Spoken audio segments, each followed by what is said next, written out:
And I'm interviewing Olive Parsons at her home at 137 Elm Street on April 4, 1984. And I'll just tell Olive that the purpose of this is to learn about the various events in Newport, how they affected people in the different neighborhoods, and how they were seen by people like Olive and other people around as the time. Now, that's not very well. I'm going to... Now, all of you will give your permission to answer these questions, and you understand that you don't have to answer anything you don't want to. Absolutely. Good. Okay. That's what I did before. I didn't get to it. All right, and you were born in New York right. City. And when you were living there, what was your father's occupation? And early on, at the time that I was a very small child, from 1910 until 1914, he was district attorney in New York. And my first summer in Newport was in 1914. And I do remember, even though I was still just under 4, the beginning of World War I, and hearing about atrocities in Belgium. And as I had a French governess, I was very conscious of the war for 4 years. I also remember, although it didn't happen in Newport, seeing the first tank that we had, which drew up under the porte-cochere at the Executive Mansion in Albany. And I remember being terrified of it.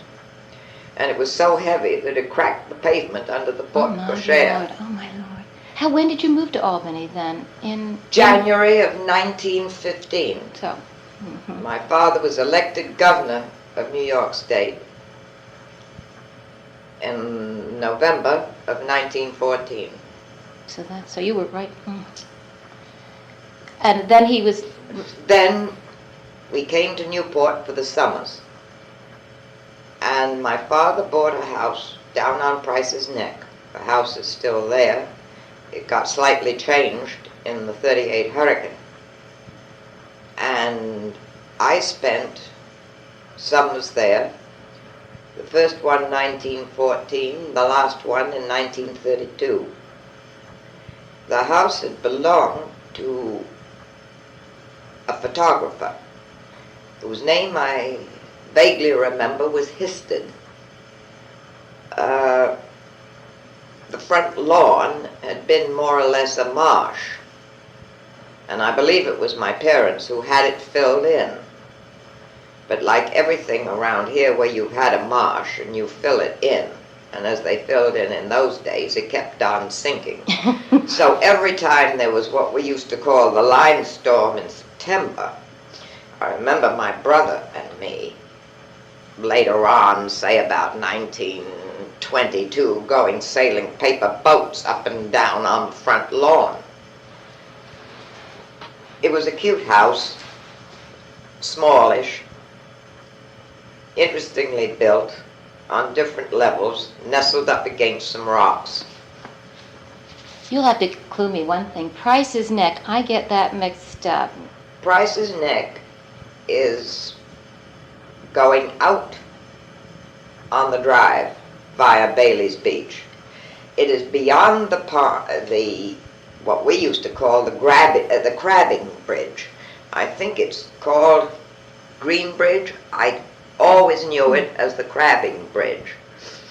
And it's round a bend, and it's a little road that runs down on a neck of land on the left as you move. It's quite a way before, it must be 1.5 miles before Brenton Point. Okay.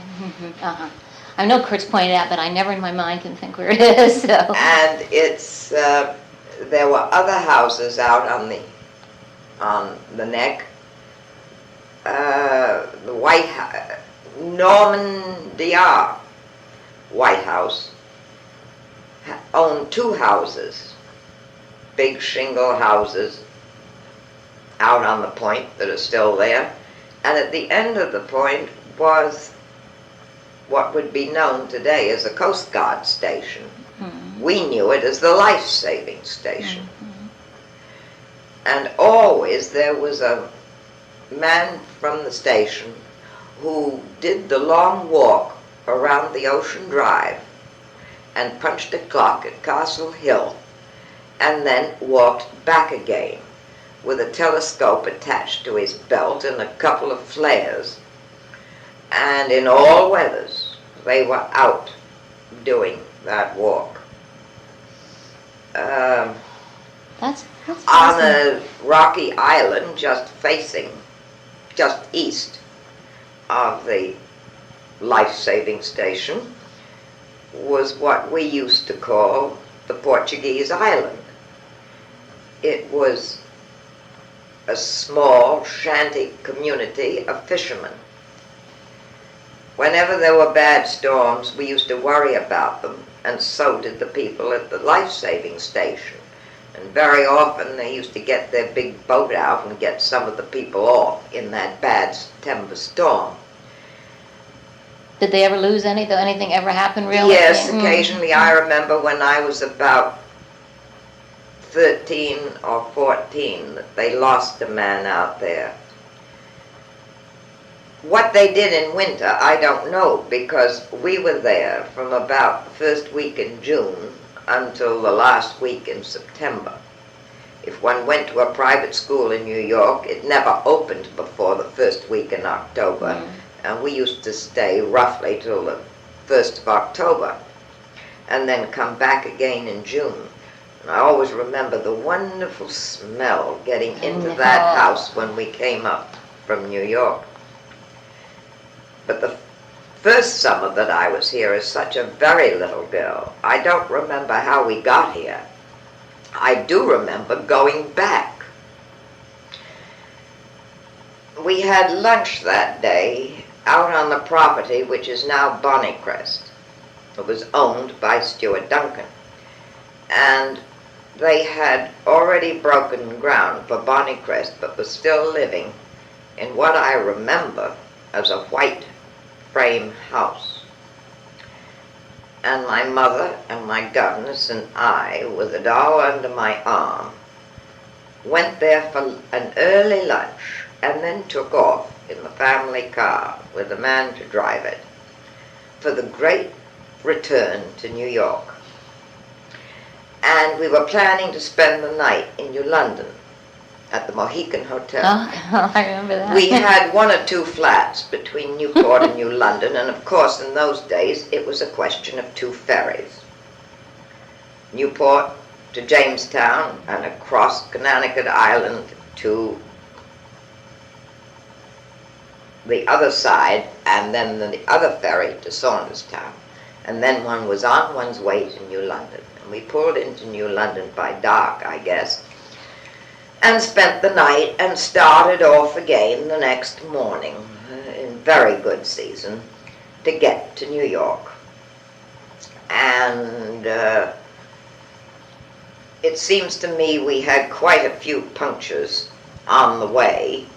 I remember sitting on a grassy bank, again with a doll under my arm, and picking fall flowers while the tires were pumped up, and of course that meant the inner tube. I'd forgotten. I remember those too. And we finally pulled into New York, and the last puncture happened somewhere on Upper Riverside Drive. And I have a vague recollection of my mother hailing a hansom cab. This is 1914, mind you. There was still some of them around functioning. Yeah. And we finally turned up home down in Madison Square where we lived in the hansom cab.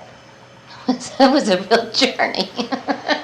The following year we were already installed in Albany, and we came back to Newport by train, which meant, as I remember, Albany to Boston, and then Boston to Newport. And that, it seemed to me, an all-day trip. Remember then, I was just under 5, so a great many of these recollections are fairly hazy. Yes, things were always bigger and longer when you were little, weren't they? But no, but you're probably right. But I remember a great many things that went on. Excuse me, one thing. Did you have any brothers or sisters? I had a brother who was born in 1915 in Albany. Uh-huh. So along with you on those long trips, there was now a baby. There was the baby coming along. And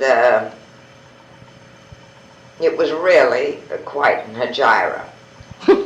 But always exciting. It was exciting to go anywhere. It meant a huge upheaval and something new in a very well-ordered, quiet childhood, so any time one went anywhere was a real event. But I remember my mother and father going to some of the balls around here.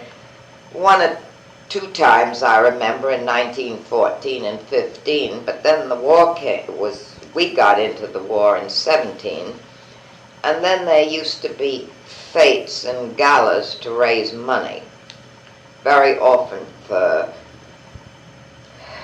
it was always a benefit for the French, because Newport's, as far as Europe was concerned, Newport's eyes, the eyes of the beau monde of Newport were always turned toward France.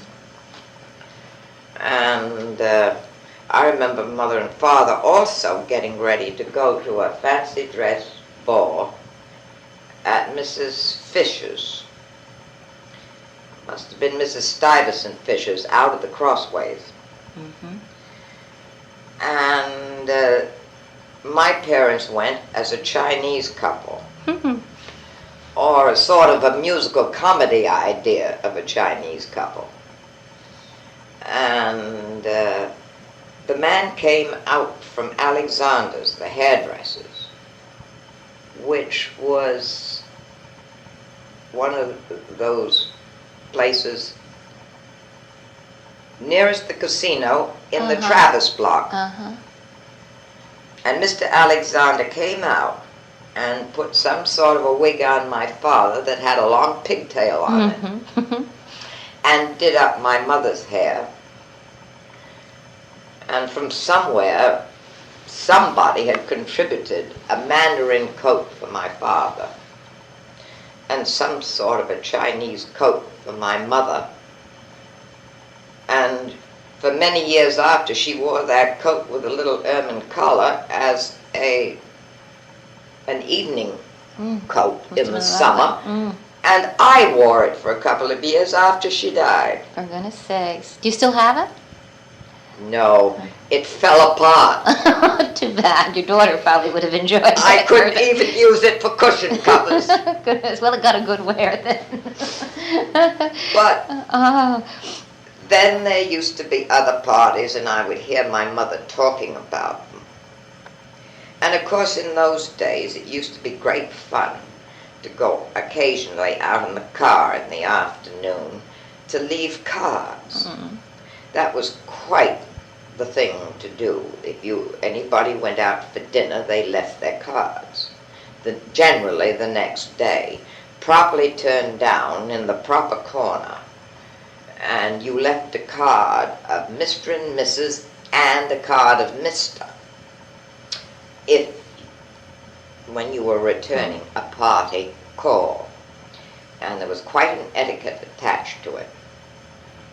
My goodness, the last time I used visiting cards, really, was in the years that I spent abroad with my husband in Romania, and also down in Peru.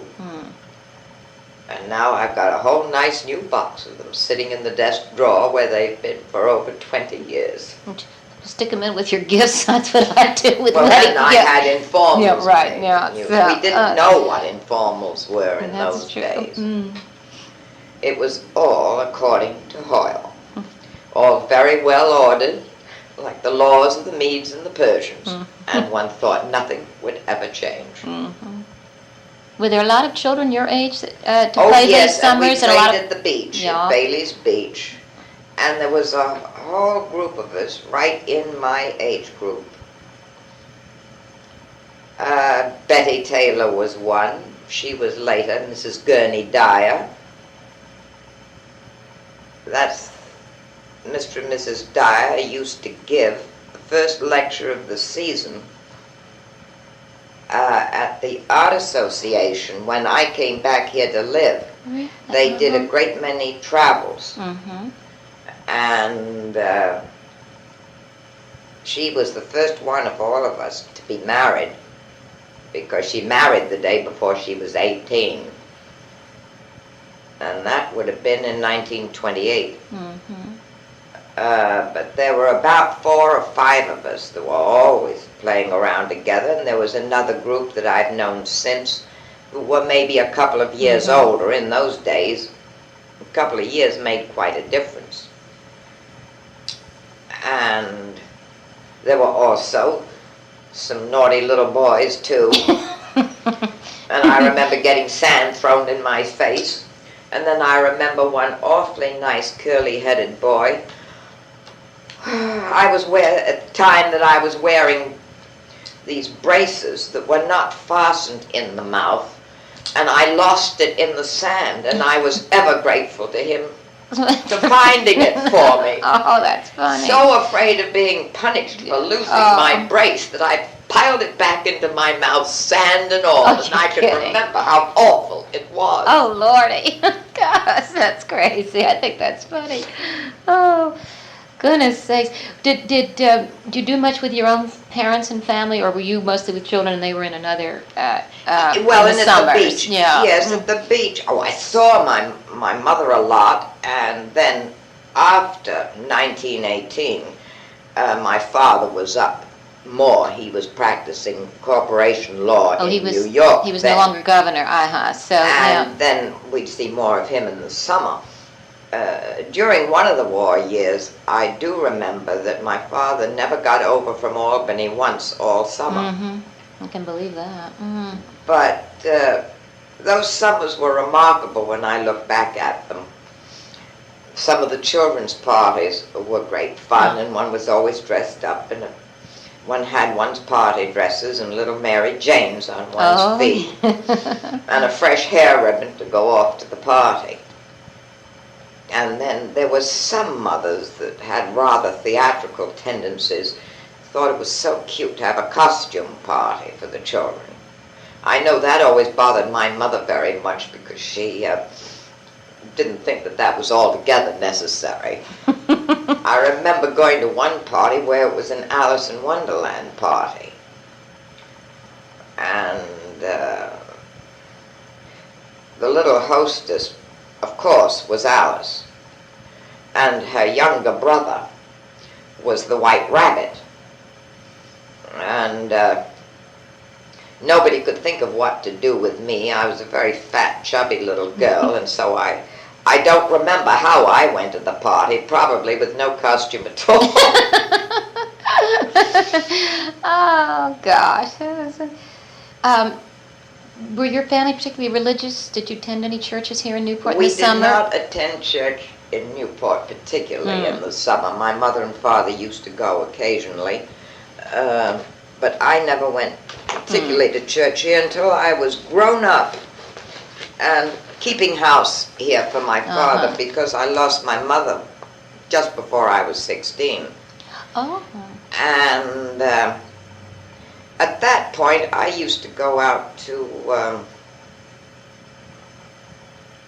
St. Columba's, which we always called the Berkeley Chapel in those days. Well, now you said you lost your mother and you were keeping house. You mean you still came summers, and then your father came and you kept house from here? I kept house. My governess I had another governess in those days, an English woman. And after Mother died, she worked with me, taught me how to do things, how to run things. And so by the summer of 1928, I moved a cook and a maid up here, opened the house, and handled the household for my father. Wonderful.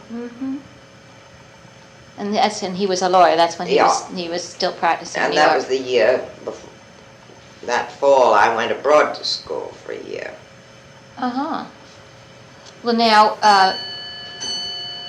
and you've always went to that same house then? Always. Right, so, and when did...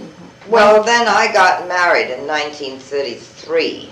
My father had married again, and they kept the house.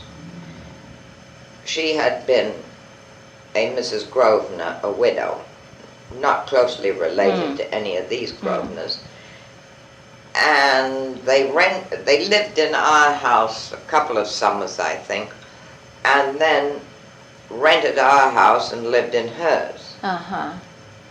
I had known her house way back, used to go there to play. It had belonged to Mr. and Mrs. Paulding Fosdick. And where was that? Facing Hazard's Beach. Okay. Mm-hmm, mm-hmm. And it's been enlarged now in these last few years. And I used to go there to play with the little girl. And then our house was badly damaged in the 38 hurricane. Uh-huh. And then my father sold it. Oh, I see. Uh-huh. Did they continue to come summers after that? You said you were married, so... Yeah. Yes, for a little while longer. Did you come summers after you No, were married? Did you no. come back at all there for a while? I didn't come back to Newport until we put our eldest son in St. George's School. Oh. I was home from Romania at the time of the hurricane. Did you go right to Romania after you were married? I mean, Yeah. he was in business My there? husband was with the ITT. Okay, and so you went right there as a bride. Uh-huh. And I didn't come home for 5 years. And I came up to spend a weekend with my stepmother and got caught in the hurricane on the way back to New York. Oh, my. Mm-hmm. So I came up a week or two later. My father wanted me to come up and check on the house and what was going on. And he said he was going to sell it and to take out from the house what I wanted. So I had a few pieces of furniture that I loved. Incidentally, that desk is one. I love that desk, too. That It's was dark. my mother's, and I got that out of the house and left some things in storage here for a winter before I went to Peru. But the hurricane had been a mess down there because the water came in from both sides. There was an inlet from the sea at the back of the house. Oh, there. my. So you were just almost an island then. It was a mess. And then I didn't come back. My husband was a graduate of St. George's, and our eldest boy went there in 49, fall 49. But the time I came up to look over the place after the hurricane, I stayed with Gwenny Reeves, who'd been born Gwenny Armstrong of Kingscote. Uh-huh. And I stayed 2 or 3 days at Kingscote with her and her mother. She was married then, but it was up spending a few days with her mother. She'd come up from the south. Excuse me. And so I was there while I went out to the house.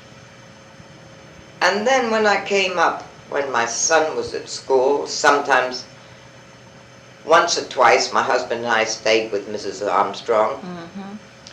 And then once I stayed up at Shasta Luke's with Mrs. Lorillard Spencer, Kay Doherty's mother. Oh, I didn't realize that she was Kay's mother. Okay. Finally get all these connections. Then, sometimes we'd stay out at a motel, and my Freddie was here from, he graduated in the spring of 54. Yes, because he went through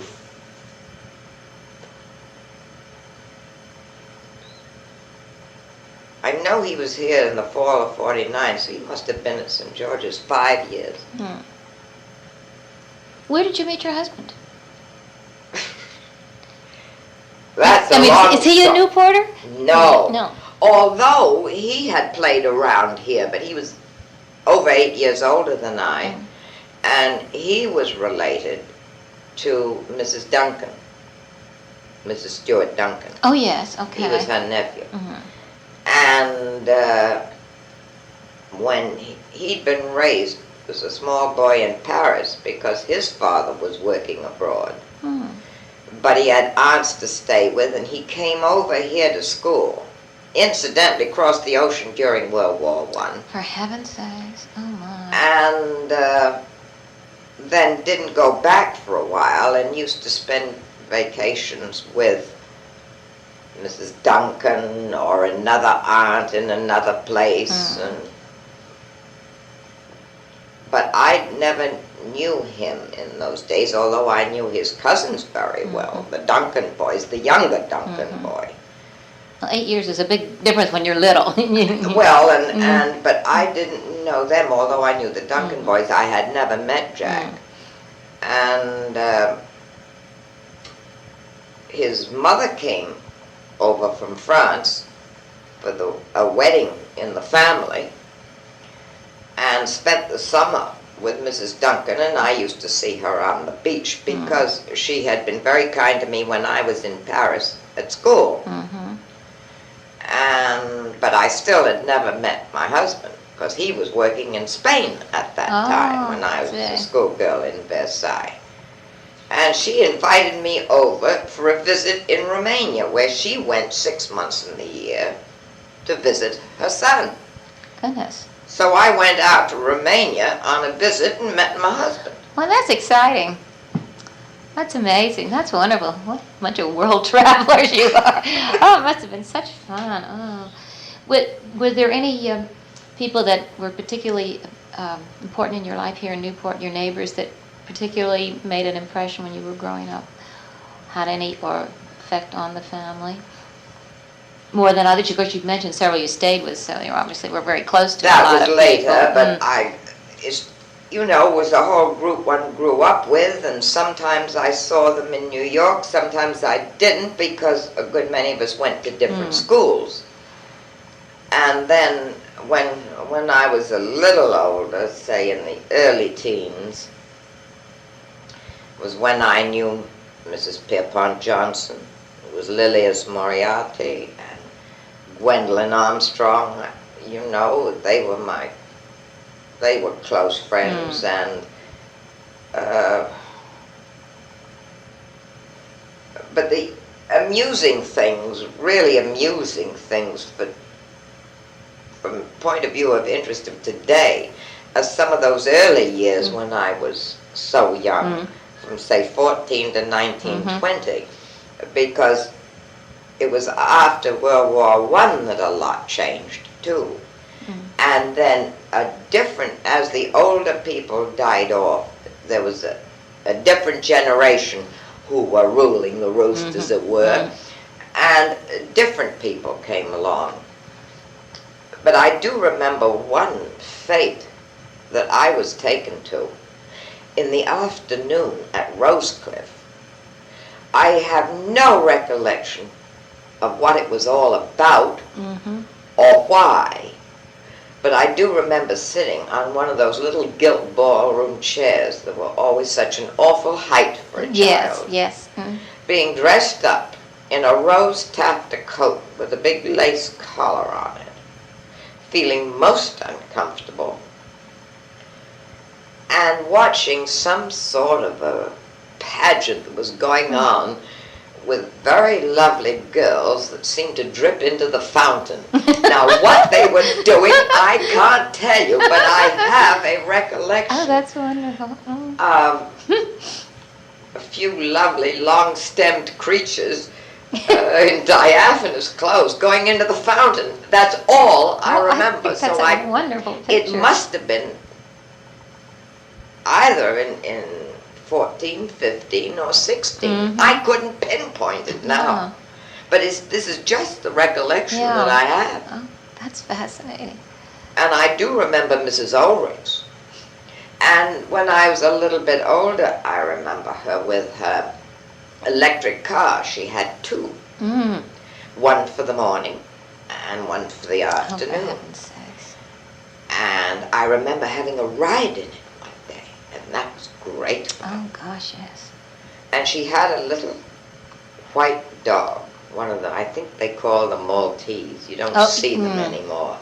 And his name was Hercules. And she'd always sort of bring him to the beach under her arm, and I was allowed to take him to walk along the water's edge. And my day was made when I could walk Hercules. Oh, isn't that great? Oh, dear. Then during the war, we had, and that's World War I. Right. Mm-hmm. We had gasoline-less Sundays.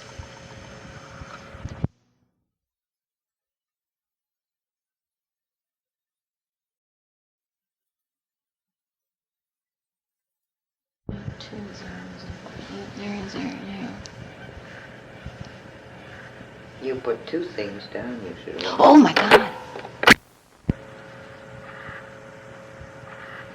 Mrs. Vanderbilt, Mrs. General Vanderbilt, her husband was the son of the man who built the breakers. Uh-huh. Mrs. General, did you call I called her Mrs. General Vanderbilt. Just- Her husband was General Vanderbilt. Uh-huh. And I do remember her sending a carriage for us to take us to the beach. We could perfectly well have stayed at home, you know. We could play on the rocks, but anyway, she sent the carriage. We did that once, and Mother accepted, and then after that, we stayed home on our own rocks on Sunday. But it was really quite charming, clopping down the Ocean Drive to the beach. Oh, we guess so. Oh, golly, what memories. Was it pretty well built up then? Oh, nowhere near, of course, Not what now, it is right, now. but still. And the trees were still so beautiful. And the hedges. There hadn't been the exposure, you see, to all the gasoline fumes. That's true, I never thought of that. And even in 32 was my last summer. The winters around here, I believe Bellevue Avenue was absolutely deserted. You could skate down it in winter because I remember Gwenny Reeves telling me that she stayed quite late one year, and another friend who stayed part of a winter for some reason or another, that they could skate all over Bellevue Avenue if they wanted to. And a lot of the shops in the casino block just closed up, and some of them closed up right after Labor Day. The jewelers, Udall and Ballou, had a shop there in the casino block. They would close. R.E. Bendel had a shop. They closed. It was strictly a summer place, That that part whole of it area. was summer. Definitely summer. So there, other than if somebody left a few servants to take care of that, was all the only inhabitants of that whole. Well, that's you forget that now when you see it if you're around. Did you ever go to the other beaches like Easton's Beach or to the merry-go-round or things like that? Yes, when I was older. And when I was young, sometimes to change the program, we'd go down of an afternoon. Our governors would take us, and we'd go down in the afternoon to look at the shooting galleries and that sort of thing. It was sort of like Coney Island.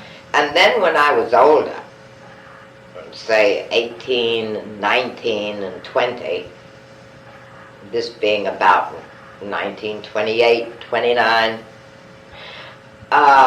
very often a whole group of us on a weekend, if there wasn't a party, or if one's beaus was staying over Sunday night, which they sometimes did, maybe they might be on vacation or something, we'd go down and ride the roller coaster and spend an evening down at the beach, because that blew away in 38 too.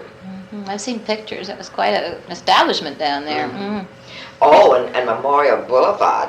It was not Memorial Boulevard. What was it called? Bath Road. Oh, really? And there was a tram that ran down there. And it was very narrow. There's been a whole piece cut out of there.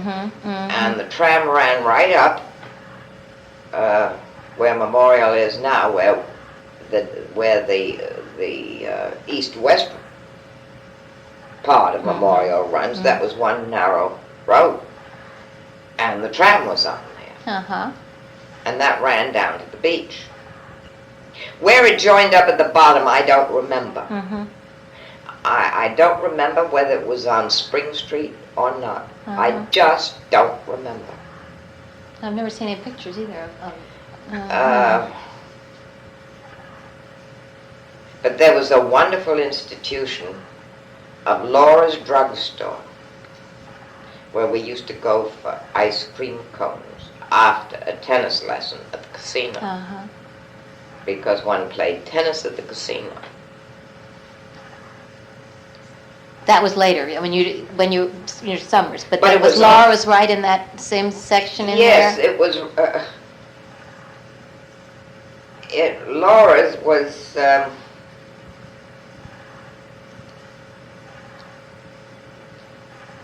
It was right up there near where the shopping center is now, and near where that little memorial garden is. Uh-huh, okay. That's about where Laura's was.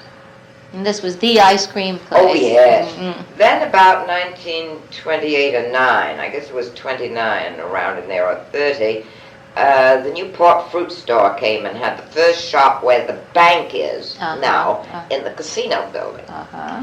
And they had much fancier ice cream. Oh. So we used to go in there. So that was the end of Laura. Oh, gosh, that must have been the side. What was there behind where the A&P is in the big parking lot? Was that a field or what? No, those were all tennis courts. Oh, they came all the way around They came there? very far, not up to the avenue. Mm-hmm. That was sort of a meadow, as I remember. Mm-hmm. But there were a lot more courts than there are Oh, now yes. then. Uh-huh. Oh, yes. Went all the way out to that side street then, would they have? Some of them did, and some of the clay courts were back there. Oh. It went off in an L. Oh. So there was where that little grass patch is at the A&P parking lot. That went back a great deal deeper because you had all those shops there in the casino block and the Audrain building and all of those. But the property of the casino and the tennis courts went back up to what is it, Freebody Street? Yeah, the one that goes down the side, yes. I think so. Well, I get names mixed up. Not down the side, but parallel to Bellevue. Behind, where when you come in. Yeah. And the courts went right up to that street. For goodness sakes. So right where the A&P is, as I remember, those were courts. There were a lot of grass courts, and then there were quite a few clay courts there. And then on the other side of the Horseshoe Piazza there, at the back of the Narragansett clothing store, clay courts ran up to that. Oh, right in there. So really, there were a lot. Oh, yes. Well, of course, tennis was so big then. Well, again, but you not see now a lot of it, of course, has been pure economics. That's true. They've got tennis out at Bailey's Beach now, and the people who used to play in the casino, a lot of them play at Bailey's Beach. Other people play at the casino, but it got to be so you joined the beach, you joined for tennis at the casino, and golf out at the golf club. Yeah. People couldn't keep that business up. That gets to be a real problem. So, golly, that's interesting, though. I didn't know. How about the shopping? I assume you shopped up at this. See that? Well, they ask about people in town where there's shops right around here, but for you people out there, you would do all your shopping up here on the Bellevue and no, or New York. You would, I guess. No, we didn't shop on Bellevue except for special things if one needed another evening dress. Yes, but your regular shopping was down in 10th Street. Oh, really? Oh, yes, there were all the places, the food. Which way? Well, from This way, going towards the square? No, right from Washington Square south. Going, oh. There was the Boston store. Met him the other night, the owner. Okay. The Well before not our what's time, known yeah. as the Boston store. Now No. there was a beautiful, Right, it was a big dry goods store. And if you needed cushion covers, sometimes you went there. There was the Beehive. There was a movie house down in Thames Street. And I don't remember the name of it. Real goodness.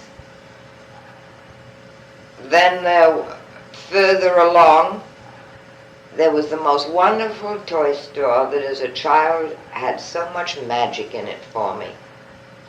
It was Landers. What a wonderful name. And it was a very narrow building with a skylight. And I remember going in there to get buckets and spades for the beach and molds to make cakes in the sand. And then later on, as one got older, there were games. And as you always seem to be going to somebody's birthday party, I mean, one always went to Landers to get something. And prizes for parties. They had all sorts of intriguing things for prizes. If you had a sports party where you had three-legged races and egg and spoon races and potato races. And takes me back. And there was always a special smell in that place and a peculiar light. I remember sort of, it was dim and cool in there. And the light would come down through the skylight and you could see the motes dancing in the sunshine that came through the skylight. Yes. And it was run, I suppose, by a couple, but I have a vague recollection of a rather austere woman who ran the place. And they had all sorts of the souvenirs in there of Newport, all kinds of things. But it was an intriguing spot. And then further along, there was Eddie's produce place, and where you got your vegetables and fruit and all that sort of thing. And that was down near where the moorings is now, because it was near the old ferry landing. Oh, sure. So it was, well, it must have been at the bottom here, because Pelham Street used to be the street you came up from the ferry. I think. I don't remember. We took the ferry enough, but I don't remember. You know, it was so different here now. And so that was really quite a thriving neighborhood. And then there was the rather expensive place, but they delivered. T.J. Murphy it was. Oh. And Scanavan and Potter's, which was the electrical place. And then being in that area, were they then year-round stores? Oh, yes. Yes. They didn't close like... No. Sorry about the toy store being gone. When did that go? I don't know, you see. Rip and Winkle slept for 20 years, but I was away for 40. Okay. Somewhere along the way they lost a good toy store then. Oh, because they are. Where were your children born? In My Romania? 2 sons were born in Romania. My daughter was born up in Catskill. Did they ever have a chance to spend these summers here at all? After that, you never, Did you ever tell them all these wonderful stories? I hope. Probably not. Once children, you know. You tell your grandchildren, but not your children. That's right. Well, they weren't terribly interested, and I was so interested in my life with them then. Mm-hmm. And there'd been a lot in between. Those years abroad, 5 years in Romania, 6 months home, 3 years down in Peru, and they had those wonderful experiences. And another war. Right, that's true. You know, these terrible world upheavals, even if you personally are not really affected because of the ages of my children and the age of my husband, we were not involved to that extent, but it upsets the whole plan of living. It really does. And makes an upheaval, and then everything changes again. And then you start off in another direction. And with the children, at that point, to get out of the New York summers, we went up to a place in the Catskills. And I had a house up there. I assume your father had sold this place by then. Well, by then, and I lost my father in 1947 anyway. But we had started to go to Onteora when I came home with the children from Peru in 42. And I went up there and rented, and then finally my husband and I bought a place up there.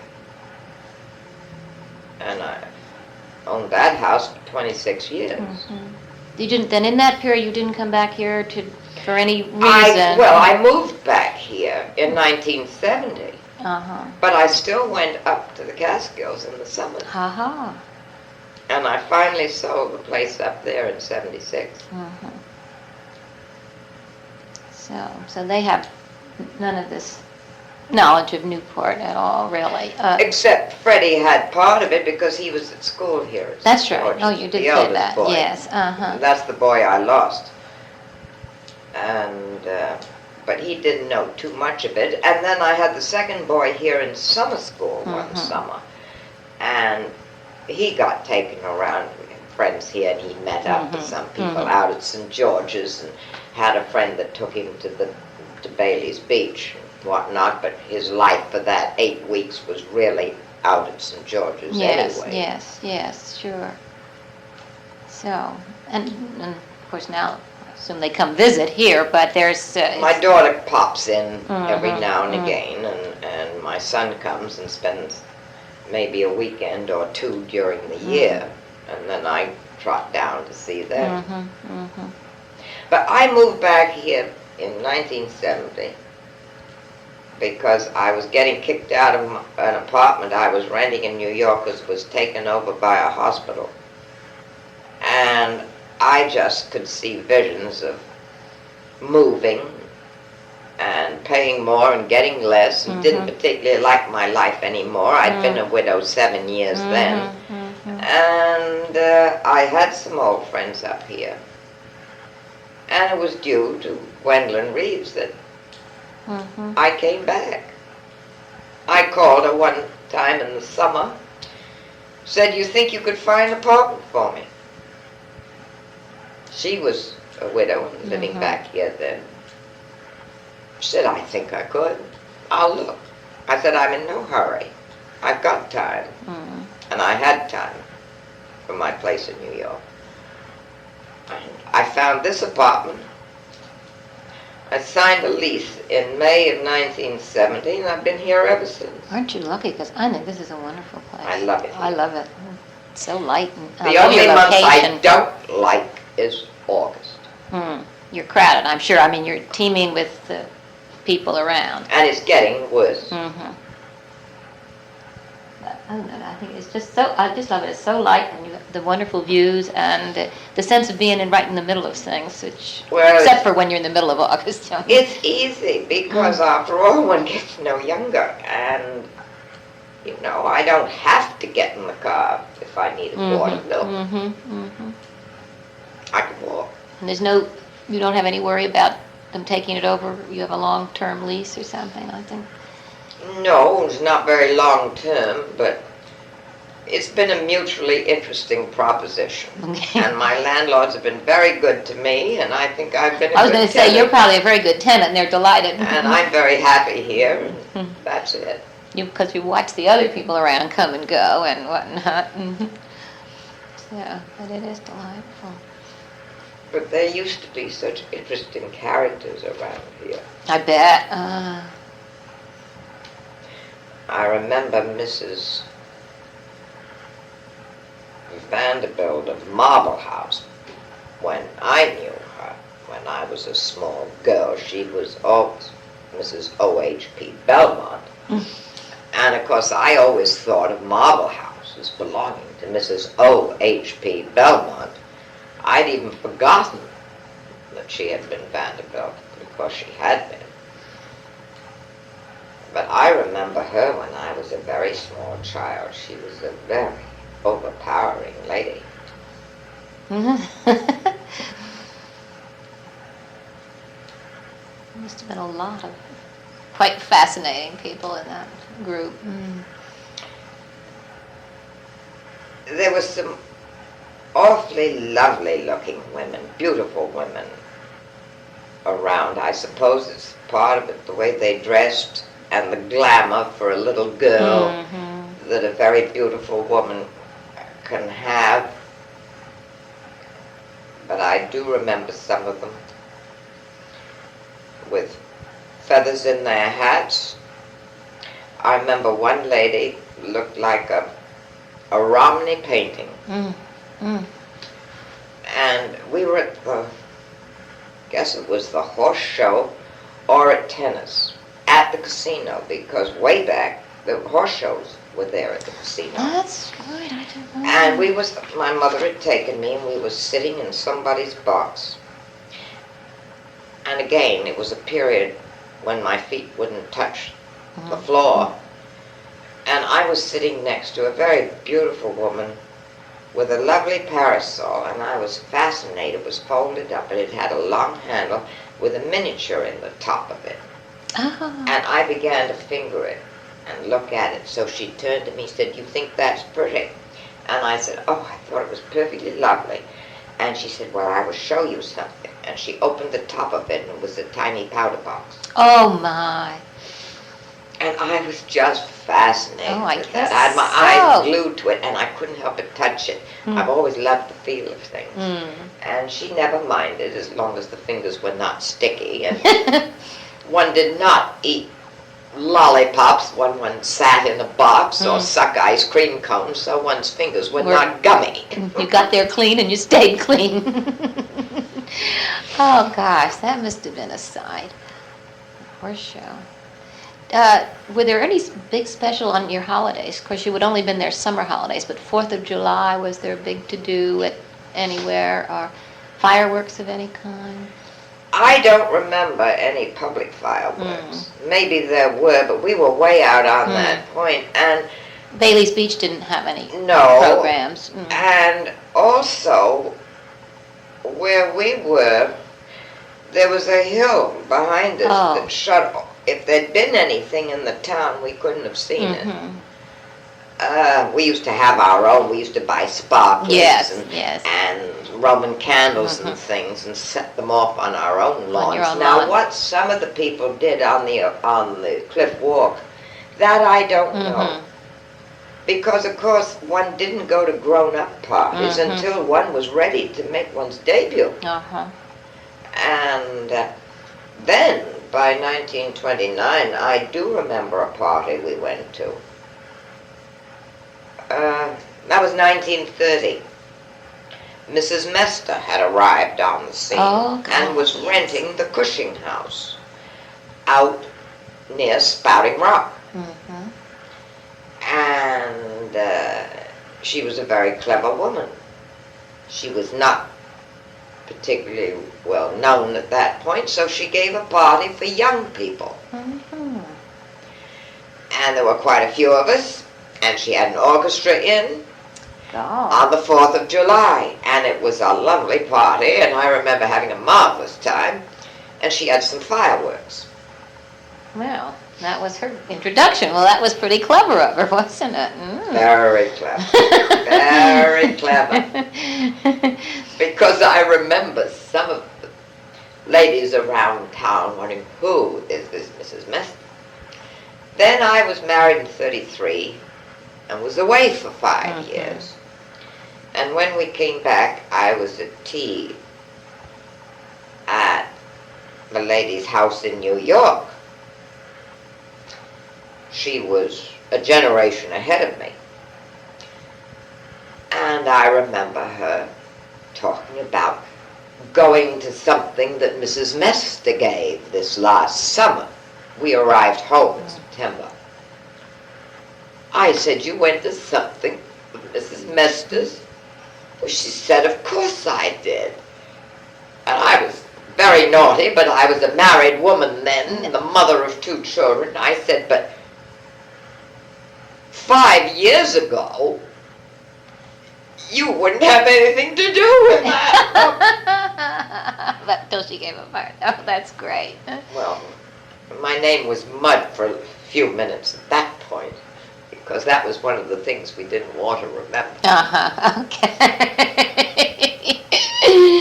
But I always liked Mrs. Meston. She was great to young people. See? There you are. A lot of people could have learned a lesson from that. So, oh God. And it was a lovely party. About how many would have been there when you I don't remember. It was not huge or big. Maybe there were 50 of us. Well, that was nice. Her sister was staying with her. And the sister's husband helped to host it. And it was all very pleasant and very restrained. And I think the party was over by 1:30 or 2, but we had a lovely time. It wasn't one of the big balls. It was a dance. And just for young people, which... It was great fun. Yeah. Were there many of those just for young people, or were most of them the balls were all families? All ages, right? All ages. That's what used to be, I know. So, Oh, yes. So this was really special. But of course one didn't go to these things until one was out. But then of course, those years away, life had changed a great deal. When you came back that one or two times after, like the hurricane year, were many of the people you had known still coming back? I guess they were. You see, I didn't come back in the summer. So you didn't really, I had an old friend here. I knew when I was growing up some of the Navy group. And I had one particular friend that I used to see, but then when I came back from abroad, she was married and living up in Dedham, and I think her family was still here, but I didn't come up enough to see people. And again, I'd be up for a weekend and be out at St. George's. It was to see a game and to see the masters and the people out there because I had a son there. Sure. So I didn't really see people until I came back to live. I was going to say it all changed. I'm sure there's still some of them though still coming back. Are there, or living here year round of the group? Lilius Johnson is here. When he was, and she died 10 years ago. Marion O'Donnell, whom I had known, she was a bit older, but I remembered her. And there also the children of people who were just a bit older than I. Now they're middle-aged people now, and I have seen some of them, met them, but they're in another group, so I personally don't see too much of them. But they are around.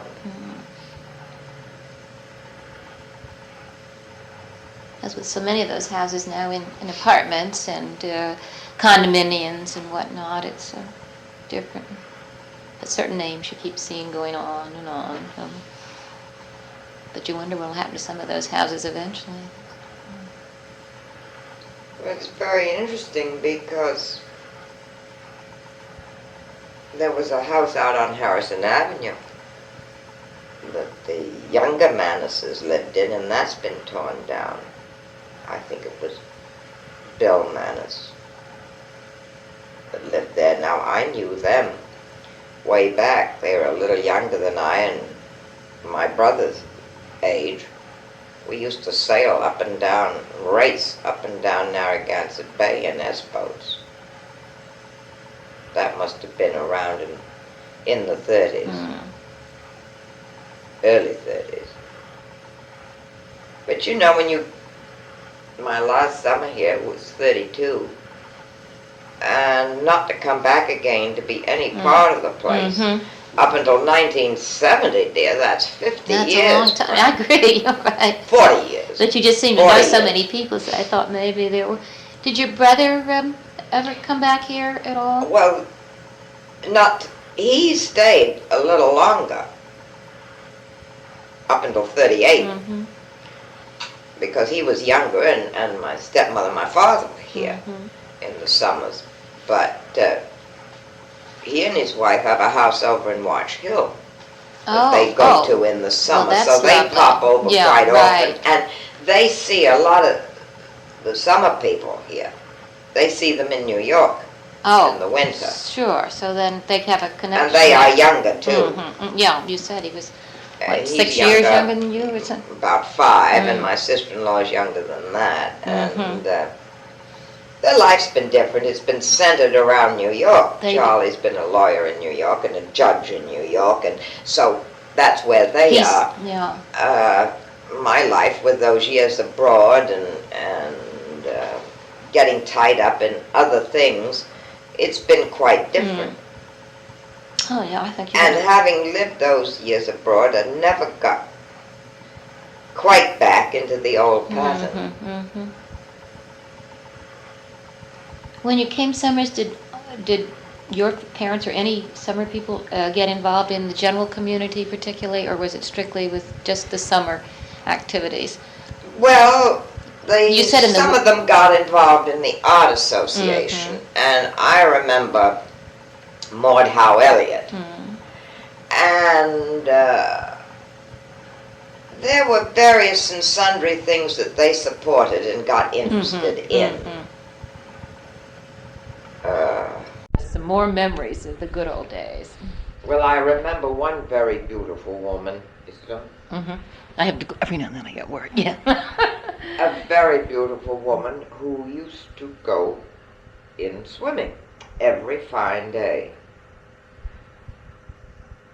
It was Mrs. Tangeman, and she wore a black velvet bathing suit. Black velvet. Oh. With long sleeves and high neck and fringe on the bottom of the tunic, and long black stockings, because in those days women wore stockings into the water, and a bathing cap with a bandana to tie it on. And her maid used to accompany her to the edge of the water and take her cloak, and Mrs. Tangeman would go into the ocean and swim, and then come out, and the maid would pick up the cloak and put it over her, and then she would retire to her bathhouse to get dressed. She had a beautiful figure, and the black velvet bathing suit was really something. I can just imagine. There was another couple, Mr. and Mrs. Jerome Napoleon Bonaparte. Oh my, yes. I don't remember what the relationship was to the first Jerome Bonaparte. He was a very charming, gracious-looking man, very patrician-looking, and she was rather an exotic-looking woman who wore the most fantastic purples and mustard-colored outfits and large felt hats. And I remember the mustard color in the hats. I was trying to remember some other people around there. But at this point, I told you about Mrs. Ulrichs and Hercules. And, but there are a great many of them. But those were the ones that would impress younger people. But the Bonapartes were very much around even in the late 20s. Were there any other famous animals or pets or dogs in that group that... Well, it wasn't here that they gave a birthday party for all that. Oh, that was long before my time. Yeah, I couldn't remember whether I read about here or somewhere else. Yeah. Who's the man you have to read for that sort of thing? That's back in the 80s and 90s. Okay, I am going too far, right. Yeah, I don't go back quite that far. I was just trying to think what stories I had heard. I get so mixed up after a while, where I read what. But it was the way the women looked. They looked so Oh, beautiful. Of course, imagine. I remember Gorgeous. seeing my mother play tennis, and she was a very energetic woman, and even as she got a little bit older, she was playing with women quite a bit younger, and she used to wear flannel skirts with great big buttons up front, and a hat with a veil over her face, because a lot of women were very careful of their skins and the sun. And even the last years, of course, she died, she was only 47, but the last years she would be playing with a veil, Isn't that a amazing? dark veil over her face, with women then who'd given it up. Mm-hmm. But she played a very good game, and she used to go out on the golf course and play golf in the afternoons. Tennis in the morning, golf in the afternoon, boy. Mm-hmm. And sometimes one didn't always do it in the same day, but You were also mentioning, I don't know, your math coming this summer is having to... Oh, yes. I was a very bad mathematician, and I was always having to be tutored in math.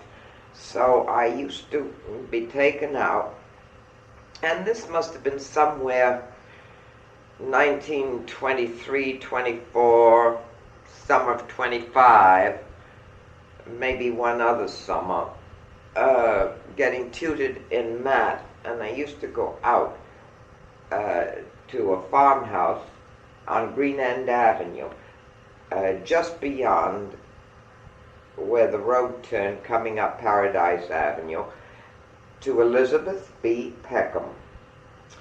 Miss Elizabeth B. Peckham, who was a teacher at Rogers.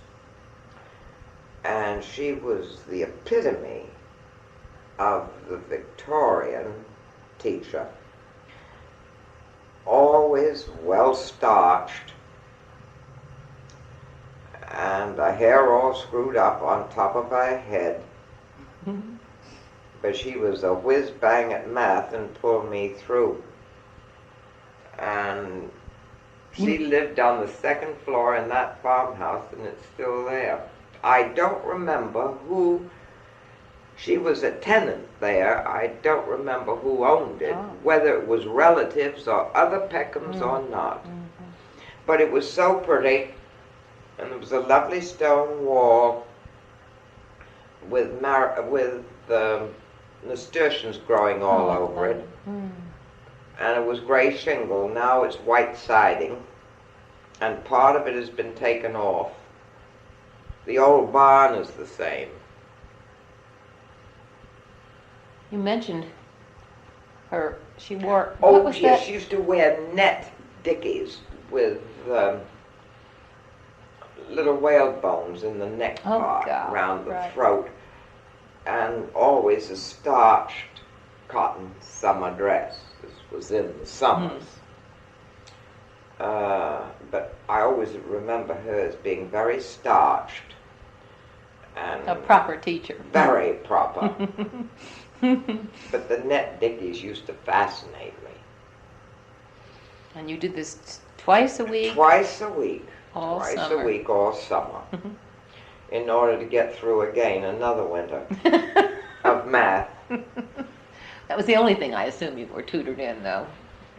Yes, that was the only thing, really. But the math always stumped me. Math was difficult. Yeah, I know. Then later on, when I was about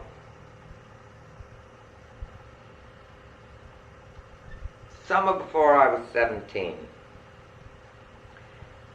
that would have been 27 and in 28, and I think in either 29 or 30, we had a series of tableaux vivants that were done for the benefit of an animal shelter, or for Society for Animals. And I think that it was run by Mrs. Maud Howe Elliott. Oh, really?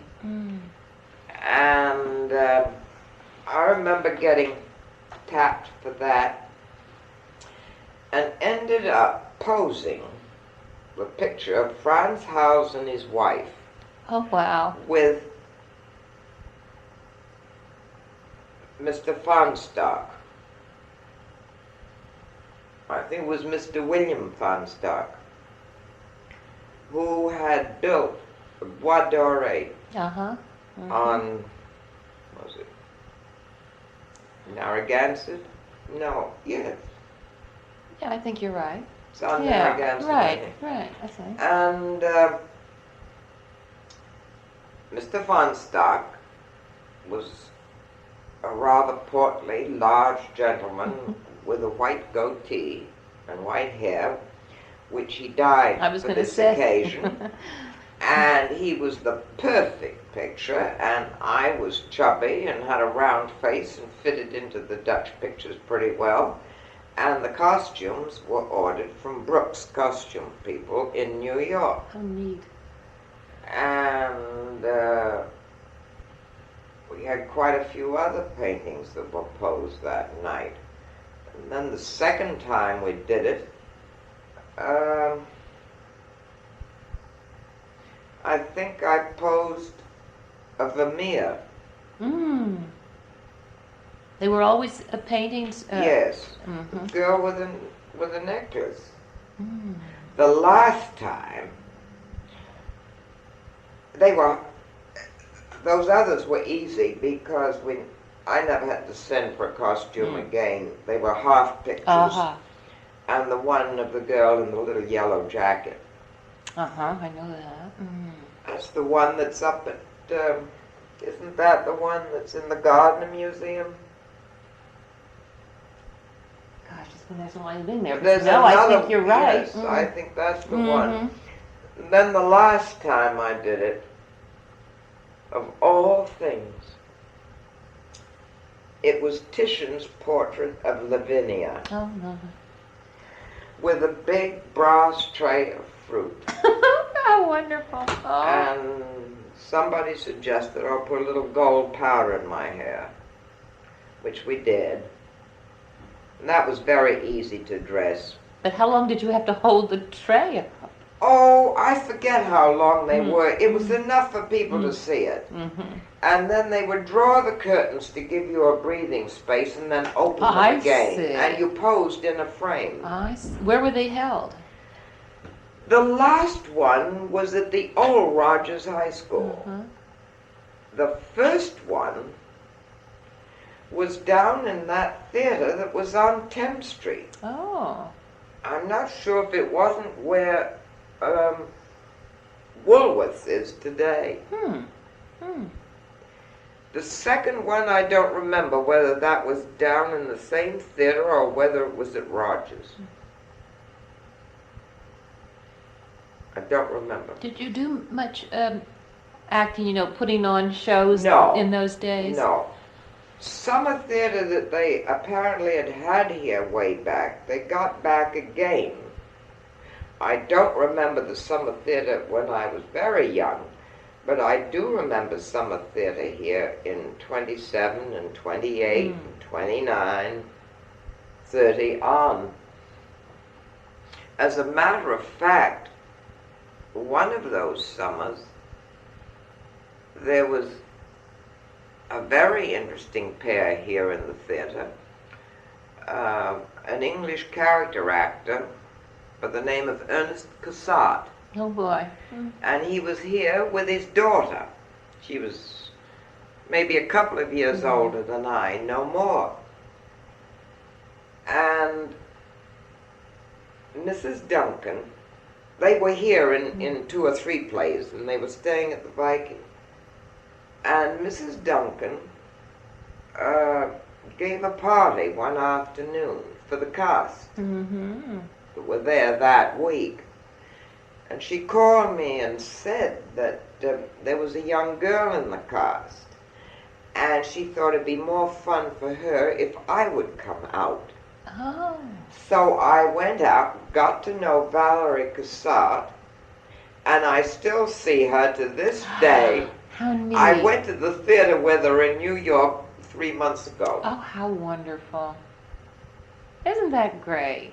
She came and stayed with me 2 years ago to go to the music festival. Oh, how wonderful. She hadn't been back in Newport for 50 years. Isn't that neat? And the Viking was quite new then, because up where the Viking is was a charming old place set in a garden, almost like an orchard, called the Hilltop Inn. Oh, really? And there was an annex in the back in the garden, from the annex up to the main house. And I forget when the Viking was built, but it was sometime there between 27 and 30, I think. Now that makes me think again. Now, if you had this, how about music? Were there summer music fest things? I know not the music festival, but even just summer programs, band concerts, or anything like that you were aware of? Yes, they resuscitated something in my late teen years. Was afternoon concerts at the casino. Oh, with how tea. Wonderful. And the music would start about 4 o'clock and play till about 5:30. Oh, how lovely. Was this daily or just weekends or? Daily. Daily. Oh gosh, that's neat. And you could have tea out there under umbrellas. And I believe they used to do that and then didn't. And I imagine, you see, that World War I probably changed, those are very early memories of mine, changed everything, and then they were trying to bring things back again. And those summer concerts went on for quite a while. And because I know I might be having a tennis lesson and hear the music. And there was a very handsome director. It was an orchestra. It wasn't a band. Okay. It was almost like a chamber orchestra. And he was known afterward, the conductor of that, in a mild way. He never was conductor of the Philharmonic, I don't think, in New York or anything like that, but he was known. And the name has escaped me now. That must have been lovely. It was charming. And they played up on the Horseshoe. And facing in to the greensward. Right. And there was tea served out there. Yeah. Oh, that must have been just really very nice. It was awfully charming. And it was pleasant after you've been playing tennis. I was going to say, sort of that time of the day is always such a nice time the light of day. was so nice. And when that started up again, it was after I'd lost my mother, but I remember seeing some of the mothers of friends of mine that would be sitting there, and sometimes 2 or 3 of us would stop and have a cup of tea. Then by that time, you know, I was a bit older, or we'd sit. After I was grown up, I'd see somebody I knew and say, come along and sit down, and maybe just sit and chat a little bit and listen to the music. That would be a nice thing to start again, wouldn't it? And I think sometimes they did it Sunday evenings. That I'm not sure of, but I seem to have a vague recollection of that too. Was the art museum particularly active in those days? You'd have to ask some of them that were really tied up with it. I remember going there once or twice for benefits for things, but I didn't remember it. When I came back here, all I remembered were a couple of fairs in the afternoon there. It seems to me that there always was something that was done for the Seamen's Church Institute, and we went and took books. I see. And I forget the lady who was so terribly interested in it. But if you want to know more about that, you must get hold of Mrs. Howard, Mrs. Thomas Howard, in the summer. She comes down from Boston. And Posey Hall could tell Oh, you. that's Posey. I never thought of Posey. Right. Which, you know, she Sure. gave the talk there about Maud Howe Mhm. Elliott. And I just wondered, because it's so much is going on there now, but I wondered if it was the center for, well, I think your benefit idea is probably its it was biggest a thing. center. It was a center for a great many things. And earlier, but this was a group of people that were much older than I, or I had no liaison with it, but maybe some of the others around. Well, I can understand if you only came summers, you don't usually get involved in but a lot ongoing of people did. things. A lot of people did. Yeah, but that's interesting. But as I remember, as far as I was concerned, the group of kids that I played with and young women, as we were getting a little older, I'm afraid we didn't have much interest in anything except getting out and playing tennis and going to the beach and what beaux were going to come up on the boat for the next weekend. I have a feeling that most party. of us were at that age. That was the main thing in life. And one of the most exciting things back in the late 20s, as I said, with my group, we'd go down to see the night boat out because somebody always had a beau up for the week, and then they would leave, and the boat left around 10 o'clock at night, or 9, and you take your bows down and wave bye-bye to them down at the end of the long wharf. Right. So. Of course, way back when we used to come up, if we didn't drive up to Newport, I remember sort of in some of the in-between years, coming up on the train. I think we got off the train at New London, and then we took another train to Wickford Junction. Or we took a train to Wickford Junction, I guess, and then another train. Somewhere we picked up the old General, which was sort of a ferry boat, but a super ferry. No cars were on it. It wasn't that kind of a ferry. And it came from Wickford over to Newport. Oh, really? Oh. When you came from New York, what fun. the train didn't come that way. If you came by train, you had to come, I guess, either from Providence or from Boston, the way I came a few times when we were in Albany. But I do remember it was a train up somewhere,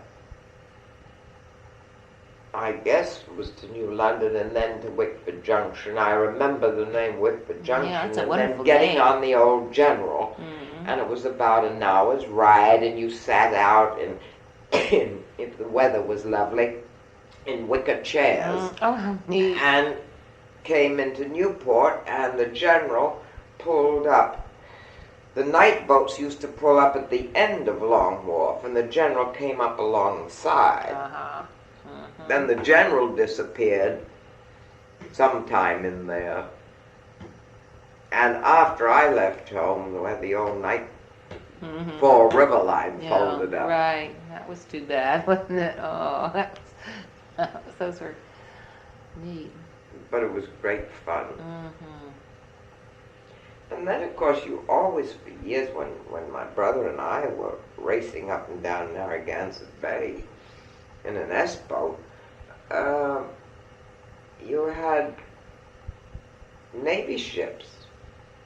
That's true. I guess they were destroyers that were lined up in groups, cabled together in groups of 3 or 4. In different spots all around, because we used to sail around them sometimes. Sort of real Quite obstacle exciting. course, yes. Did you race? You said your brother knew you were going up, but I mean Ida actual Lewis, sailboat race? Now the Ida Lewis as a yacht club, I think, began in the late 20s. I know I think it was the summer of 29 that my father got the S-boat for my brother. And it was one of the NBS, the Narragansett Bay S-boats, and were built by Hershoff. And were they beautiful. There were 27 7 overall and Oh, 21 feet on the that's a water nice line with a size. Marconi rig. But they were a bit too big for youngsters to learn to sail. They had to get somebody who was really good to be with them all the time.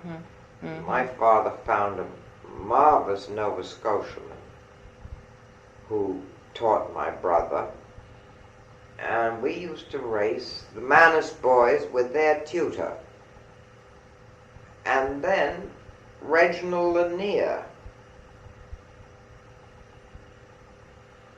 with his daughter Diana Smith. Oh, for heaven's sake! So She was much younger. Was there a fourth boat? I think there were only the 3 of us most of the time. racing them. I mean, But we doing, would race yeah, 3 times right. a week. Oh, wonderful. And I used to go with my brother and Captain Ross quite frequently. With the Navy ships part of your course, I mean, did you spot them to go in and around? And Sometimes they weren't part of the course, but sometimes you sail pretty near them, hoping to slip out and get home if your course was round the harbor. And of course the causeway wasn't there. Yeah, that's true. Out of it was the torpedo station. And sometimes the course was out to the old lightship and around the lightship. And when I came back here to live in 1970, I missed the old Brenton. I remember lightships, a lot of them. Yes. They were always fun.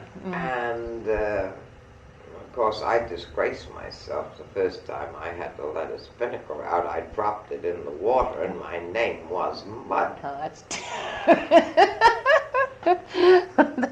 I guess so. Were you invited back? They had to, huh? Well, occasionally, yes, they needed some help. And Captain Ross was very patient, and then Charlie used to get another boy to come along with him. I didn't race by any manner of means 3 times a week all summer. I never did learn how to handle the boat properly, but I used to love to go out. Sure. And then sometimes my brother and I would get hold of Captain Ross and say, will you take us out this evening? And we'd take a picnic supper out. Oh, that's on fun. a lovely evening. Oh, yes. That's especially if there was a nice wind. Oh. And, you know, your wind drops very often in the evening, but when you had a nice evening with a fair breeze, we'd go out and sail around a bit and have a lovely time. Oh, I guess And so. watch the sunset. It would be really beautiful. That would be neat. And of course, Second Beach was a lovely place for picnics. It was very rarely was it crowded. I would imagine. And the dunes before the 38 hurricane, the dunes out there were beautiful with all that tall seagrass growing over them. Sometimes it would be chilly at night, and it would be, we'd have a bonfire, and we'd sit in the shelter of the dunes. They were so big. And when I first came back here in 70, there'd been other hurricanes, you see. Yeah, There was 56. 54 it was, Hazel. And then there was Wasn't it? But 72, but I don't know where they yes. got up here in 72. We were in New Jersey and no one in But 72. it was, there was one after that, because they were still asking to take your Christmas trees out Oh, and throw really? them out there so the sand To could keep it catch in down, them to yeah. build a barrier. What a of smart sand. idea, though. Oh, yes. And then finally, after a few years, there was no need of it anymore. But those first 4 Christmases that I was up here, they were asking you to take your trees out. Well, now that is most intriguing to me. Well, it's better than snow It's fences. great, and what a great way when you don't know Because what the to do snow those fences trees. get blown over Right. and you have to take them up again. The sand sometimes knocks them in, But you right. throw out a whole slew of Christmas trees Gosh, that's a real and barrier. you make a barrier. That's a wonderful barrier. It must have been quite a sight, too, to see all those trees strung along. I never noticed it. They were thrown, you know, and sand would, in the Just winter, cover would, them? would be with those tides in winter. Because when I first came back, I used to go walk out on the drive a lot. And one day, I didn't know whether to turn back or to just keep on going because the stones were flying over the drive. Oh, boy. And go out the next day, and you wondered where all that seaweed came from. Your car would skid on it. So the last few winters, I haven't gone out. I guess it would have been something out there in that storm the other day. Should have just watched him. When the night we were out at the wine thing, gosh, that would have been wild out there. But, and then of course, the tea house was right over the cliff walk in those days. Oh, and that used to be something to do, to go, maybe our governesses too would take the kids and we'd go walk the cliff walk and be picked up at the other end. And there's one thing that I do remember that I mustn't forget to tell you, because it disappeared a long while ago, was the Tin Soldier's Castle that was where the Waves is now. Oh. And the Lippett family built it. Mr. Lippett built a castle because he'd always wanted a castle. And it was the sort of thing that used to come in boxes of tin soldiers with the crenellated towers, and it was all in red brick. How neat. And it was built over the walk, and you had to go through a tunnel to come round the corner. The point there, Land's End. How big was this? Oh, it was quite big. When was that? I don't remember when that came down, and yet I was here growing up when it was torn down, because John Russell Pope built the Waves. And I was no small child when he built that. And that was after the other one was taken down. Oh, yes, But Lippett's Castle. Oh, that I must wish have I been had quite a some sight. pictures of it. Yes. There must be some around, and Probably. I'm sure the Historical They Society must have some pictures of see Lippett's Castle.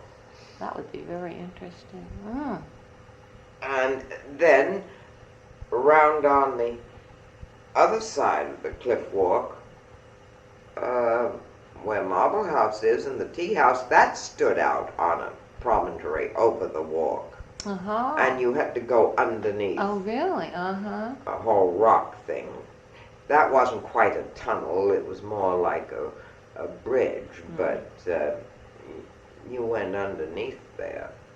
But at the Lippett's Castle, that was really something. You know, you'd go in, it was always great fun to start hoo-hooing because of the echoes. Sure. Did you get up on the towers? Oh, never. Never. I don't know what it was like inside. I never was in it. I don't remember anybody living in it, but maybe they were. I just don't remember it. But we used to walk the cliff walk a lot. But it was safer. They've had so much trouble with these hurricanes and the erosion and everything else. Yeah, a couple places still bad there. I haven't walked it since I've been back. We did it. Last time was about 2 years ago, I guess, 3 years ago. But I mean, they're working. But there is the one place that really. Well, I've been hesitant to go alone in case I fell or broke a leg or something. I could stay. If I want to walk for the sea, I go park the car out there at Brenton Point. It's wide open. I feel safe. I know what you mean. I know exactly what you mean. And mostly there's somebody out there, even in bad weather. There may be a couple of people fishing. And so you can walk and you're out in the open. Right. And occasionally a police car will come along. Which is or comforting. a school bus will come along.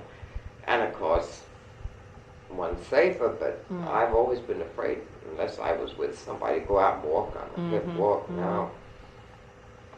Because you can stumble and fall, and you could stay with a broken leg. You could be there. You could slide down. There's a couple of places where you could, slip and just, you're right, you'd be stuck. So. Of course,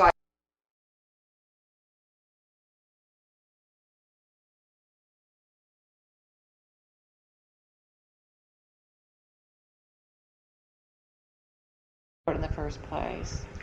I think my father learned of...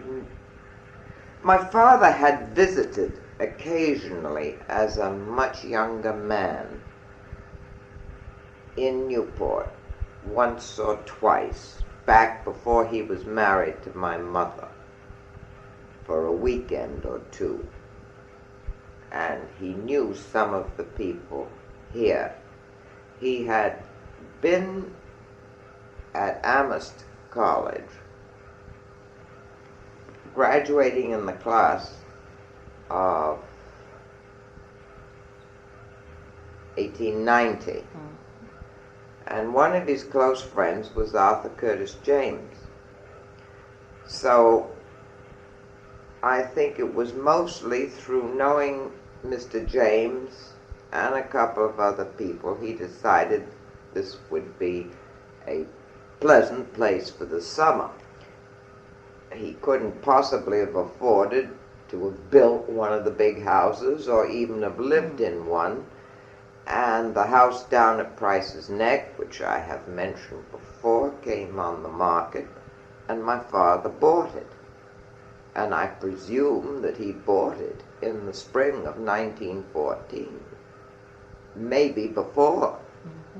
But because I used to be sent down to Quogue in the summer to stay with my grandmother. And then I remember being taken to Quogue the beginning of the summer of 1914, and then we came up to Newport. Okay, and that was the beginning. And the Jameses were great friends of my father and mother, and as I said, I lost my mother in 1926 in the spring, and Mrs. James after that had always been very kind to me, and they gave a party for me in 1929 in August up at Beacon Hill. And it was a lovely party. It was dinner and then a dance afterward. And it was a very bad night and pouring rain. And Mrs. James had arranged to have Ruth and Dennis and Ted Shawn come to dance, but Ruth and Dennis didn't make it, but dear. Ted Shawn did and gave a small exhibition in the middle of the dance. Of course, Mr. James didn't approve of dances that went on very late. And at 1 o'clock, he started to wander around with his watch in his hand. So the party folded. And they put out a big marquee for the dancing. I remember it leaked a bit too. But it had been a beautiful party. And it was on the Friday night of tennis week. The big balls at that point were in tennis week, and the weekend before and the weekend after. And that had been quite a weekend of my coming out here, because there'd been a big party at the Fonstocks in Bois d'Oreille, I think on the Thursday night. And then the ball for me was on Friday night, and the Stuart Duncans had a marvelous ball on the Saturday night. Wow. In the ballroom that they had built on. Oh, that's wonderful. You mentioned some gardens, the James's gardens. Oh, the James's gardens were beautiful. There was the famous Blue Garden, which you must have seen pictures of in that. Newport garden. And that was designed by Olmsted. And sometimes we used to go up in the afternoon, walk through the Blue Garden, and I remember being fascinated with it, with the blues, and I knew it for so many years, and then when I was grown up and after I came out, I used to go walk in that garden anytime I felt I wanted to go. in the afternoon, I was always, had been given permission to go park my little car up there and go walk in the Blue nice. Garden if I felt like it. And I don't remember whether it was 1929 or 1930 that Mrs. James opened the Rose Garden. That was something that was much newer. That's exquisite. It was perfectly beautiful. Perfectly beautiful. And then their kitchen garden and cutting garden was down on Brenton Road, where the Cluny School is now. Okay. And what is that big playing field was all cultivated. The vegetables were grown down there. It was sheltered. The vegetables were grown down there, and the cutting garden was there. Nobody ever cut anything out of the Blue Garden. No, just But the cutting garden for flowers for the house was down on, in that, what is now a playing field. That's too exquisite. Oh, my. That's wrong.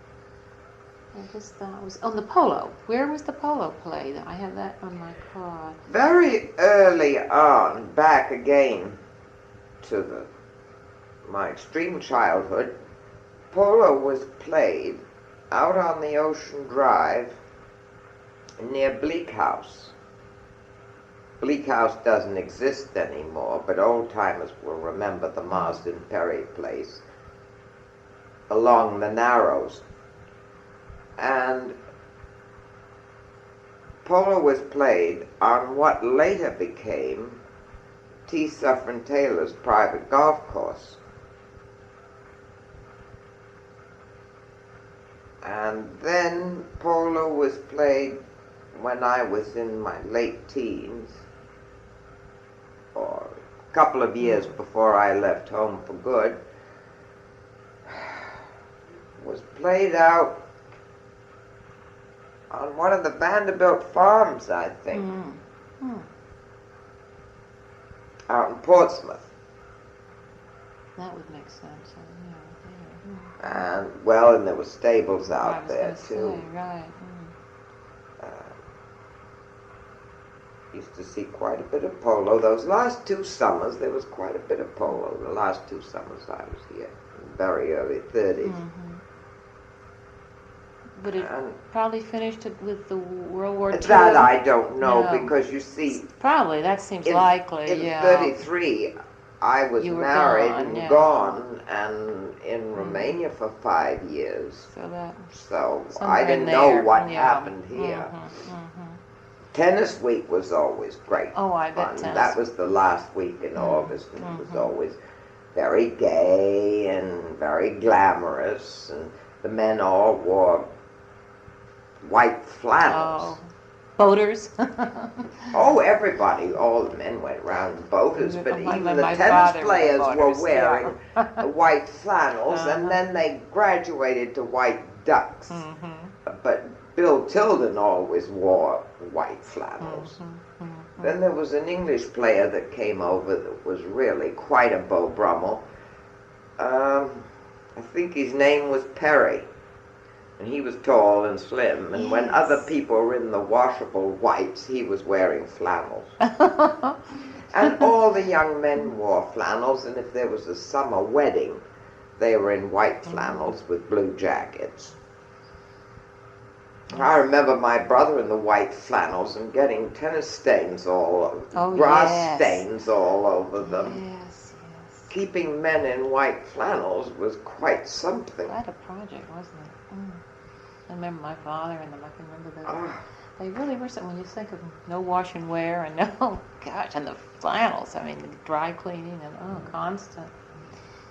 So, well, when I came out in New York that winter, one would go through 2 pairs of long white kid gloves. Oh, yes. Over a weekend. Isn't that amazing?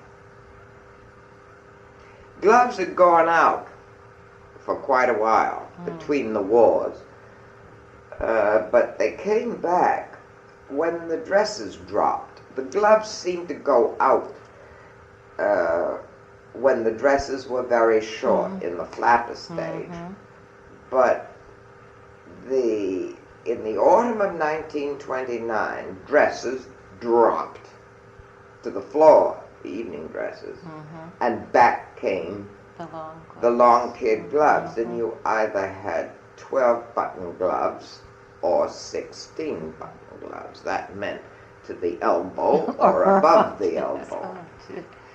Still got some floating around, I think, from weddings and whatnot. So, it's another world. And then those, I was trying to remember back when the dresses went way long in the 40s. And we wore a lot of gloves in those years, too. Yes, the dresses dropped again in the 40s before they went up to the minis. Yeah. So, but there was a period, and that was when I was going to sub-deb parties, when we had dresses that were just below the knee in front and practically to our ankles and back. Oh, yeah. I've seen pictures. Kind of feminine, though, kind of funny and swishy. Oh, yes, taffeta was great. Oh, I love taffeta. So anyway, well, I was going to go on to World War I, and actually you have mentioned several things about it. You were here in the summer, because I remember you were talking about it. But you were very young, so you don't really, would you remember how Newport itself looked? You just remember your immediate family. I remember the beach. I remember some of the fates. I remember seeing things. Ships. I remember lots of ships. And battleships. Yeah. Anybody says battleship to me, and of course I remember the old battleships with a peculiar, they weren't funnels on them, and yet they did have funnels, but those cage things that came up fore and aft. Then, of course, I also remember the excitement of the Lusitania. Oh, boy, that's true. Well, and you were awfully young then. Well, that was 1917. I don't remember the Titanic now. I was only 2 years old then. then. It was 17. That's but the Lusitania was okay. blown up. Right, and well, now I'm reading over my notes. I noticed that they had clam bakes for the sailors on Broadway. Did you ever hear about that? Things like that. See, you were young for that, and the Liberty Bonds and the Red Cross activities and that. Your mother, I suppose, did some of it. That mother did, but I remember that in Albany, you say. Yeah, that's true. Of course, that's right. Then they also mentioned that a lot of people volunteered their homes to use as hospitals. Did anyone you know do that you remember? Here? Maybe they were never used. It just said that people volunteered some of the big houses. Well, maybe. And never have been used. I wouldn't. Yeah, I just wonder if you were right. Anybody in your family served, or were any of them active here anybody from the summer colony you knew in the services here? In the coastal defenses and the local military units or anything like that? Oh, wait a minute. Oh dear, stop it. And we'll go back to so we were on the war, and you said that you didn't think you remember particularly anyone that served. And then then the clothes. You were talking about how the clothes changed after the war. We were talking after the changes after World War I. Well, the women were not as glamorous, and dresses were shorter, and no more feathered hats in the summer. Bobbed hair, you said. Bobbed hair came in, and there were no more pompadours. If they were used to wearing tiaras, I don't know what they put them on. Put them in a pillow in the case, I guess, or somewhere. And how about the domestics? the states, did they lose a lot of their help after that war? They'd gone into war work, do you know, and whether it changed the whole... I don't know, because we didn't run that kind of an establishment. Yeah. Mm-hmm. We So, had a cook and 2 maids in the house, and that's all we ever had anyway. was your family particularly affected then by the post-war changes? And then now that would have to be here in Newport, and probably, if you just came No, summers, no. yeah. Except, So- as I said, things were less formal. Mm-hmm. But you see, again, we built, after those first post-war years, then we built up again toward the extravagances of 29 before the crash. Before the crash, yeah, right. Mm-hmm. And 29 was quite a glamorous summer. Yeah, well, that's interesting. I'm going to skip And that was the year I came out and had such a wonderful time. in 29. And the crash came in the fall, though, didn't it? After, so they had a great summer. How did it affect the summer colony after that summer? Did it seem pretty much the same? It seemed pretty much the same. There were some families that had not bought, but that had been coming to Newport and renting for a few summers that didn't turn up after 29. But then you see, I think I told you, when was it, that the party at Mrs. Mester's, then that was along in those, it was more post-crash than post-World War One that I think made the changes. Yes, It was post-crash. And that was, so, well, it was interesting, like you said, the people that rented just didn't come. And Some of them, because I remember one family in particular. did you know of anyone who lost their homes? No. Because of that, there's one of my notes said that actually it wasn't even the crash so much as, well, that combination with that and the income tax, which had come on after World War II, and that was the combination. But an income tax started before World War II, my dear. You're right. I mean, I have these notes, but that was more of effect on these people with the money than the. I think income tax, but what has changed a lot of things is the mobility. That's true. And the fact that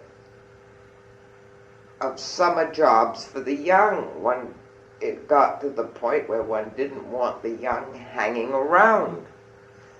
And boys of 16 used to try to get something to do, I imagine. I wasn't here when my children were that age.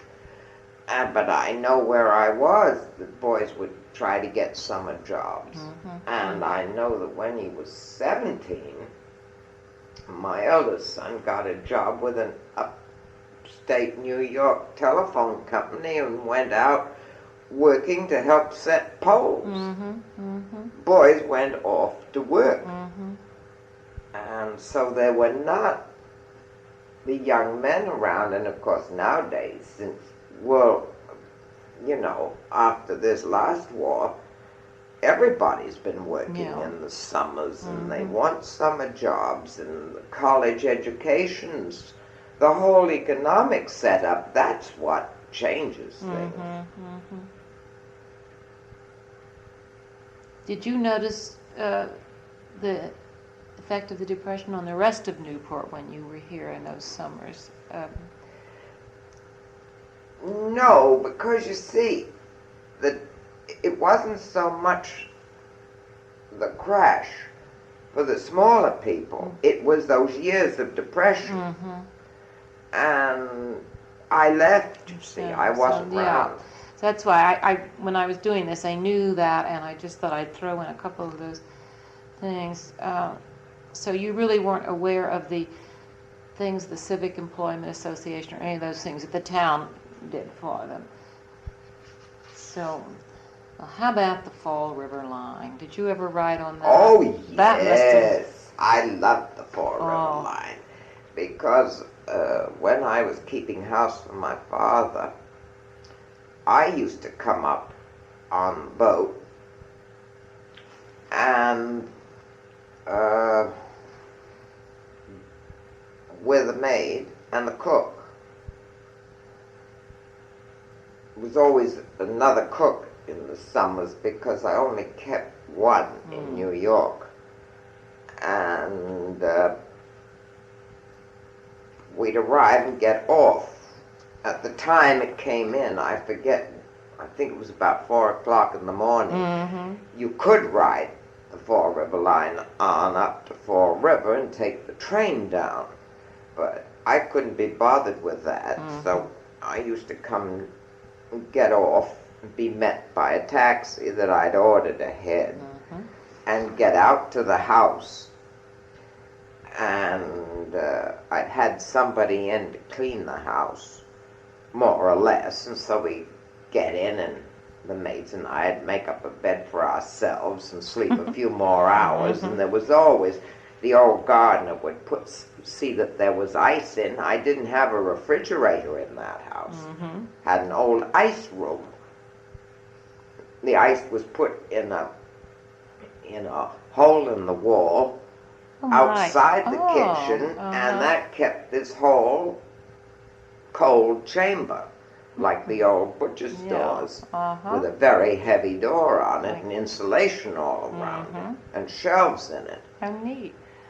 So there'd be food in there, and there'd be enough for breakfast, and then I'd get a taxi and go into town and pick up the station wagon from a garage, wherever I had left it in the fall, and it would be ready, and then I'd go get silver trunk out of the bank and get more food in and come back to the house and work with the maids and get it ready for the summer.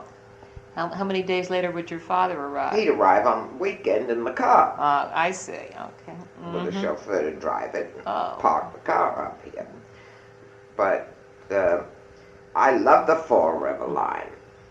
And if I had to go down to New York in the summer, then I'd take the boat and get to New York in the morning. Did you have any particular one that you liked best? I was reading the names Oh, the of Priscilla and the Commonwealth. And I forget what was the third that in the height of the season they used to put on the line quite often. But I do remember the Priscilla and the Commonwealth on alternate nights. But they were great boats. Must have I been love sight. them. I can just remember seeing them going once. Occasionally, my father used to ride back to New York with Mr. James on the Aloha steam yacht. That must have been so. Oh, yes. But my father didn't always do that because it meant he had to be at the landing at 5 o'clock in the afternoon or 5:30 on Sunday. And that Mr. James's own landing was that alley at the end of Bonnycrest. Oh, yes. Where the road turns. And so he had that. And that was his property. And there was at the bottom, there was the, like a little mooring house with a turntable in it. So they ran the cars down. And then could turn them around so they could could come go up back the hill up again. the hill. You can still see that, can't you, from the I haven't Newport been down. Ferry? I thought they pointed out. Well, they probably Is that did. near Dewelden's place? Yeah. Yeah. Well, okay, it's not right that's near. I've it's seen between it. Yeah. Beachbound and Bonnycrest. Yeah. It's that break in the wall there that runs I right think down. somebody pointed out once when we were out sailing or something and Yeah. came by it. And that does intrigue me. But the Aloha was a very pretty ship. Very pretty. Did then when its service, of course, the service stopped again long after you'd gone, so it didn't. Yes, it was the years that I was away that it stopped, so I think. you weren't affected. But I had a letter somewhere that my brother wrote me that the old Fall River line was folding.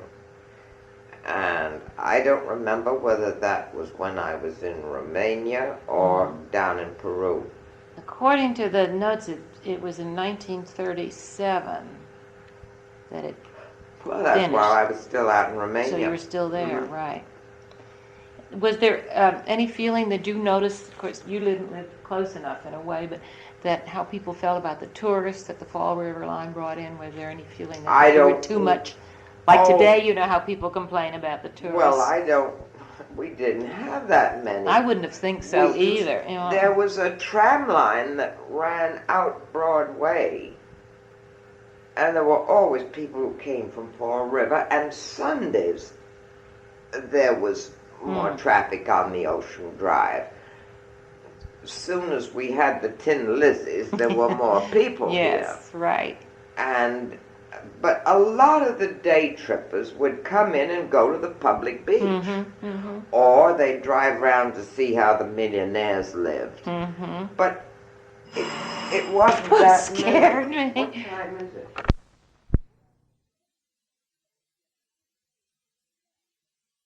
Down together, okay. Now, Well, there were some other things that we did, and I can't tell you exactly what years they were, but I remember it very often, and in my early teens, there were always drills on Wednesday afternoons out where the War College is, what we used to call the training station. There were a great many, they sent the young recruits there for training, and there was a drill Wednesday afternoons, and people used to drive out in their cars and park them up the top of the hill or all around the perimeter of that great green lawn, and the drill would take place there. And they would do all kinds of fancy gun drills and marching drills and the arms drill. I forget what it's called now, and it was always something occasionally the one did during the week. I don't remember going out there after about 1926 maybe, but we used to go, take others with us, and that was always quite exciting. good place to take guests. And the old Constitution, boats up in Providence now, or in Boston. In Boston? In Boston. Yeah. Was always tied up there along by the causeway. And I remember I seeing didn't know that that. there for years. Were you allowed to go on it, or just look at it? I think we only were allowed to look at it because I think they used it sometimes as a training ship Probably. in those days. And that was one of the things we did. But traveling was great excitement. When we moved up from New York for the summer, the American Express Company would come and collect the trunks. That one always moved around with trunks. And there was one remarkable trunk that we had, my mother's hat trunk. And it was a great big, high, square trunk with purple velvet cushions fastened around the sides and at the bottom and in the top, where some of the big hats were pinned with hat pins through them to hold them in place. How else would you carry those hats? It's marvelous. I've never seen one of those. And then there was a tray in the top, compartmented to put in gloves and hankies and scarves and veils. All the things that went together when you got there. Yeah, that's neat. But there were the trunks that went up, and they would be ready to go 2 days before we started. And then they would be in the house when we arrived, and that was always the first thing to get unpacked so the trunks could be gotten out of the way. And even when I went abroad to school, and one always took at least a steamer trunk. But to have in the cabin, and the old wardrobe trunks. And they used to come to Newport, and when I went abroad as a bride, I had an enormous wardrobe trunk with drawers in one side and the dresses hanging. I remember in the those, other. yeah. We still have one in our attic. Know what to do with it. They were great, and traveling was really something. One didn't go anywhere without trunks. Now you asked me about Prohibition times. Yeah. How old were you when the 18th Amendment was passed? Well, if you can It tell was me. 1919. Well, I was 9 years old Then that you wouldn't year. remember very much. But I do remember it went on, you see, for 10 more years. 14. It about 14 years. One heard a great deal about the rum runners, and the Coast Guard were always out looking for the rum runners. And all sorts of stories that gave rise to a whole new brand of literature. They were the adventurers of the day, the rum runners. Did you ever see any of those boats, rum running boats? I probably did. And I don't didn't know know. whether I did or not. But I do remember was the year that I got married and went abroad, I think, in the spring. We were allowed 2.2 beers, I remember. That came in first. And that would have been 1933. And I think by the time Prohibition was rescinded, the Volstead Act, it was, must have been after I had left home and was living abroad. Did you ever? How did you think people felt about it? That they sympathetic or The with the ladies- with There sympathetic were with the the- bootleggers and? Oh, I don't know. I think that there were always the ladies' Christian Temperance Union were probably delighted. It obviously didn't work. There was a lot of shooting going on, and one thing and another, and I think it built up another mafia. Did you know of any speakeasies around? Were you Oh, yes. no specific ones? Not here, except that I think there was the what is now Canfield House was a very apparently very nice. Thought the Canfield House was you were sure was a.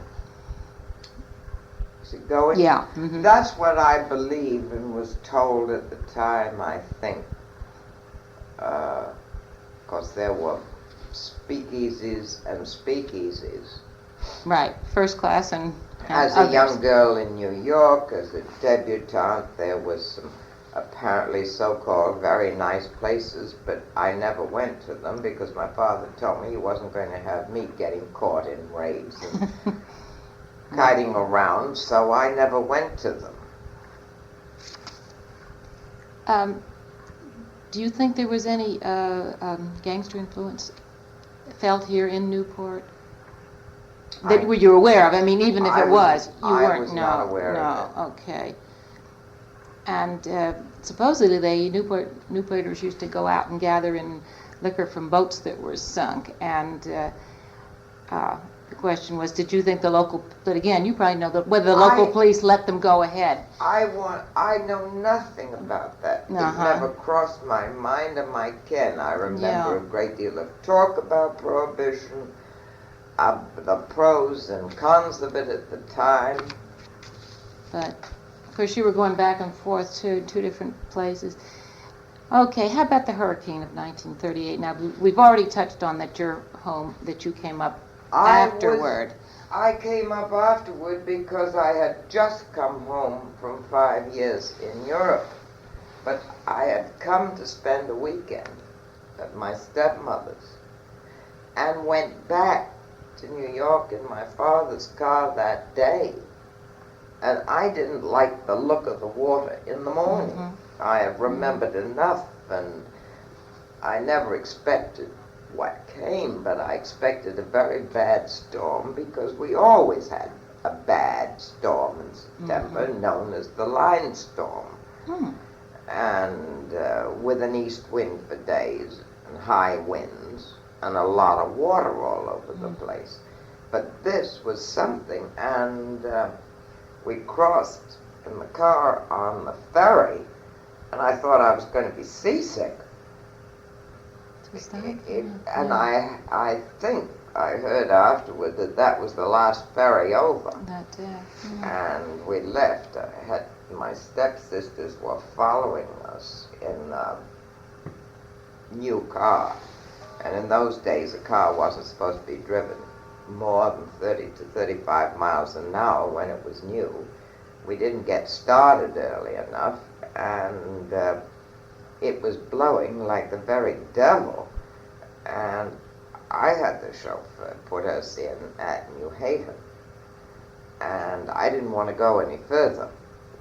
When I looked back and saw a tree come down back of the second car that my stepsisters were in, I thought it was time to stop. And we stopped at a garage on the edge of New Haven and left the cars. And the girls were quite angry with me because they had dates in New York that night.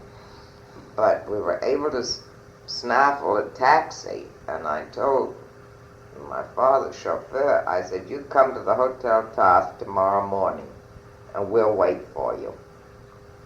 But I don't think we ought to go on in this. And we went off and got into the hotel as a big sign flew across the street and fell within a few feet of the four of us that were walking in. I had with me a house guest of my stepmother's who was going back to New York.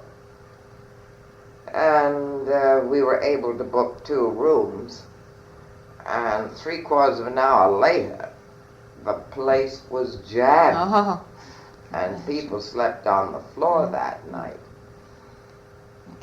I went down to the lobby at the height of the hurricane and ran into a lot of old friends that I hadn't seen up here and that I hadn't seen in 5 years. So, what are you doing here, my dear? And I said, well, I've been up to Newport and I'm doing just what you are.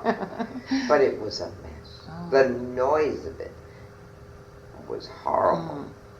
And the pictures that came out afterward of Providence was something.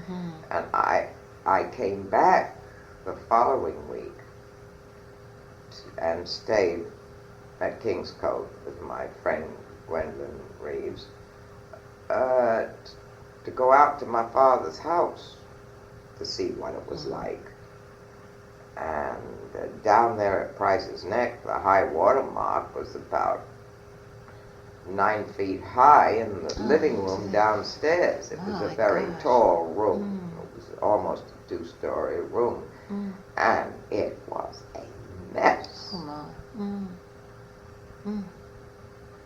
And that's when the Coast Guard station was blown apart. There was nothing left of that little Portuguese island I told you about. That's right. And they couldn't inhabit what I told you before we called the life-saving station. The tower was practically demolished. The place was a shambles. That hurricane was fierce. And the following week when I came up, it was heartbreaking. The trees that were down. And the topography changed. I walked along by my stepmother's house at around Hazard's Beach, and it was flat. No dunes left. The road was level with the beach. Oh, that's amazing. The tide had come in there so much because that's very low land there. Bailey's Beach, the whole place was demolished. And I went out to Second Beach, and there were no dunes. Oh, it was horrible. How about the downtown section? I guess it came pretty high on I some guess of it its years. did. At that point I didn't go into the downtown section that. particularly because I was only up for a couple of days. And to see the damage and take some stuff out. I was going to say, were you able to salvage very much? Oh, yes, yes. And some furniture that was up on the top floor I took out and had stored here in Newport for that winter that I wanted. And I took out some china and took out some things, and everything was stored here. I had no place to put it in New York. And then when I went off to Peru the following year, I just sent for the stuff. Took it all down there with me. Did your family use the house after that at all? Is that when they sold it? You sold I it? think it was about then that my father sold it. I don't remember whether they rented it another year or not. It was because fixed then up I and, yeah. I went away again for another 3 right. years. So, And I think by then they sold it. You say the house is not there now? Oh, yes. Oh, it is still there. Belongs to the Corbins. Oh. It's had 2 or 3 owners since that time, but it's belonged to one of the Corbins. Beverly, I think, for many years now. Did you hear of any particular individual stories about people you know of that were here, or were most of your friends gone because it was the end of the summer? You don't remember any really wild stories that... Well, I remember some wild stories that happened out there on the drive because that big house Seafair, known as Hurricane Hut, they were engulfed with water out there, and then there was a nursemaid who was drowned at Price's Neck. Oh, wow. And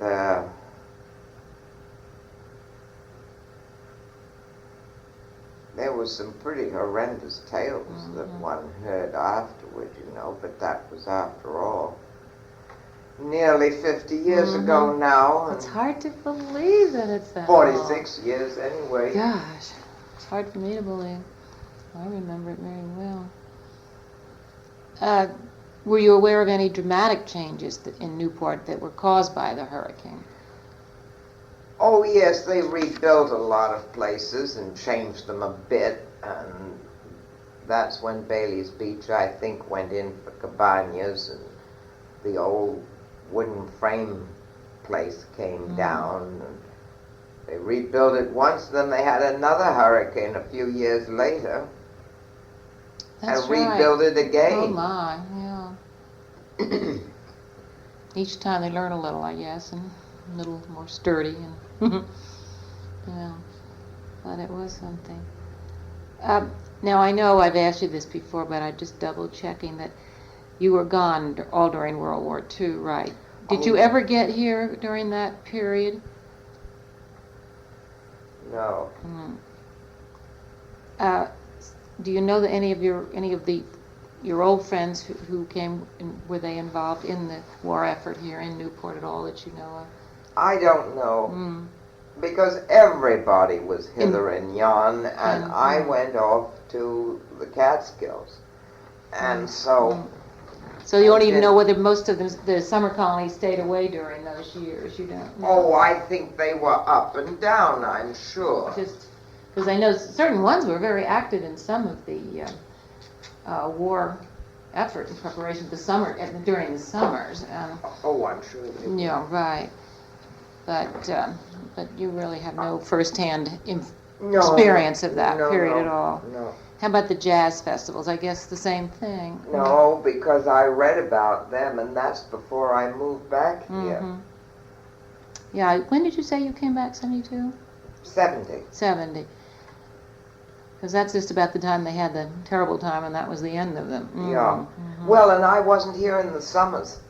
Oh, that's true. Until 77. That's right. You were up. I had my place up in the Catskills in Onteora Park, and so I wasn't here. I came back and forth for a library board meeting and attended after the beginning of the music festivals. I would come down for one or two and then go back up. But didn't, and So I really started to spend the summer here in 77. so yeah, so that's you don't know of any damage. Friends of yours weren't close enough to have any property damage, I suppose, or anything like that. It was really a different group. How about the Navy fleet? Were you here when they departed? Oh yes, Then so you. because that all happened in the winter, I think, fall or spring. I mean, I was here and established here. Because I never shut the apartment up completely, even in the summer. I did rent it for 3 weeks during the cup races in 74, but that was all. And I would come and spend 2 or 3 nights once a month and then go back up to the mountains. So how did you feel it was a gain or a loss for Newport after they left? Well, I think in some ways it was a loss. It certainly pushed the Newporters into doing something about it.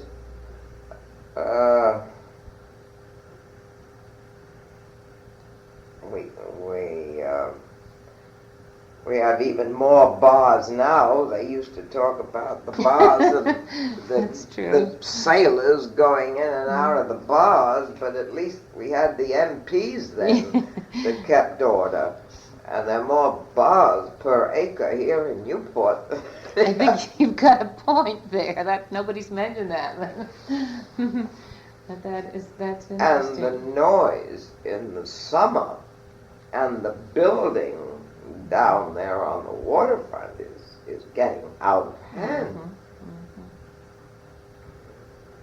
So it really was a mixed blessing, kind of. Certain things have happened that were good. Well, the War College, of course, is so important, right. And they've gone on building, and they have now such an interesting group of people with the Foreign Officers School and the things that go on at the War College that Newporters can go to has been extremely interesting, because I've gone to those lectures in the winter right along. We went to several. And I think that they have been a great addition. And what the War College has done for Newport is terrific. Why do you think so many Navy people come back here to retire? For this reason. Of course, we know some of it. Because it's interesting, because it's an easy place to live. I think you won't find so many coming back now if it gets to be the shambles that it is in summer. That's a good point. You're going to get people here that it's there's a lot of money floating around, but the condominiums are standing empty because retired people aren't going to be able to afford to buy them. Yeah, the prices, everything is escalating, so it's, There's nothing to rent, and you want to buy something, and it's stratospheric.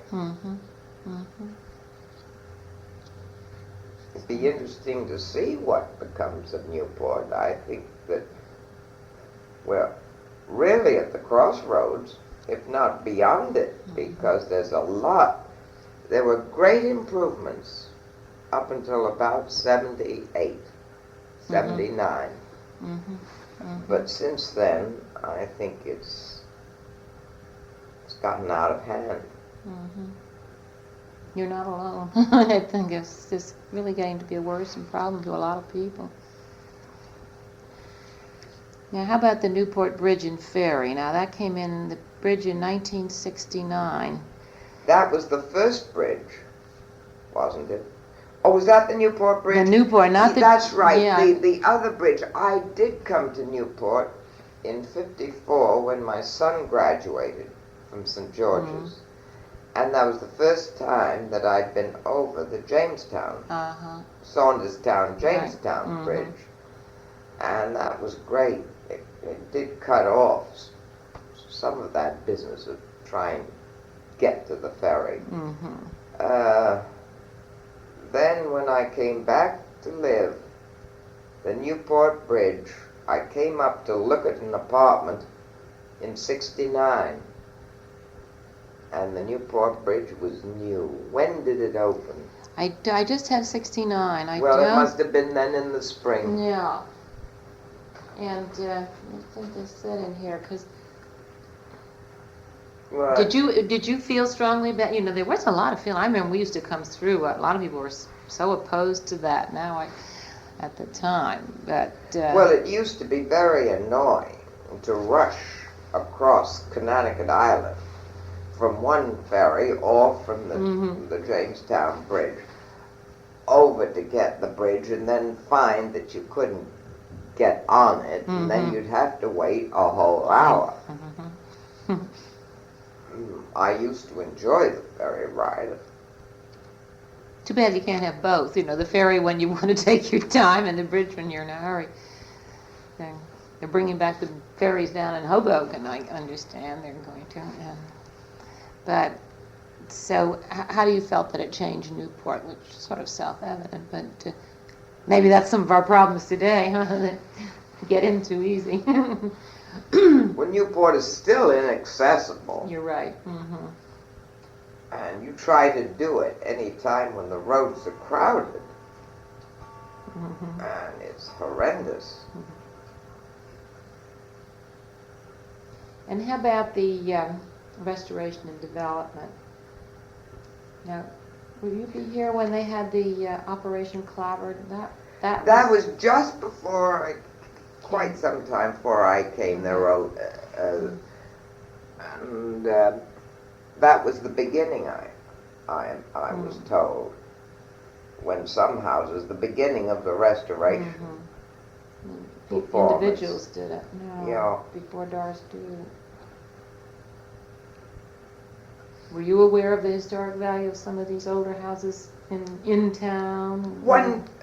Years and years ago, one couldn't really see them. Some of them had been moved. Others had all sorts of closed-in porches on the fronts of them. And unless you wandered around down Washington Street, you weren't terribly aware of them. They also had that awful stuff over the original board sometimes. Oh, the vinyl siding. And those funny shingles, those colored shingles and whatnot. Did you know any of the restorers? What am I saying? Restorers.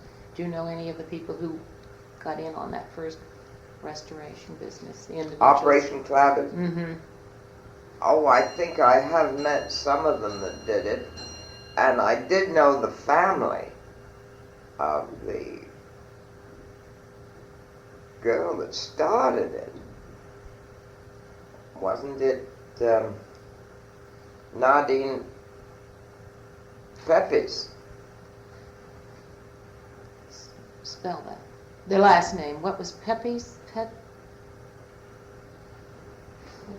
down. Just wonder that. This was, of course, before our time.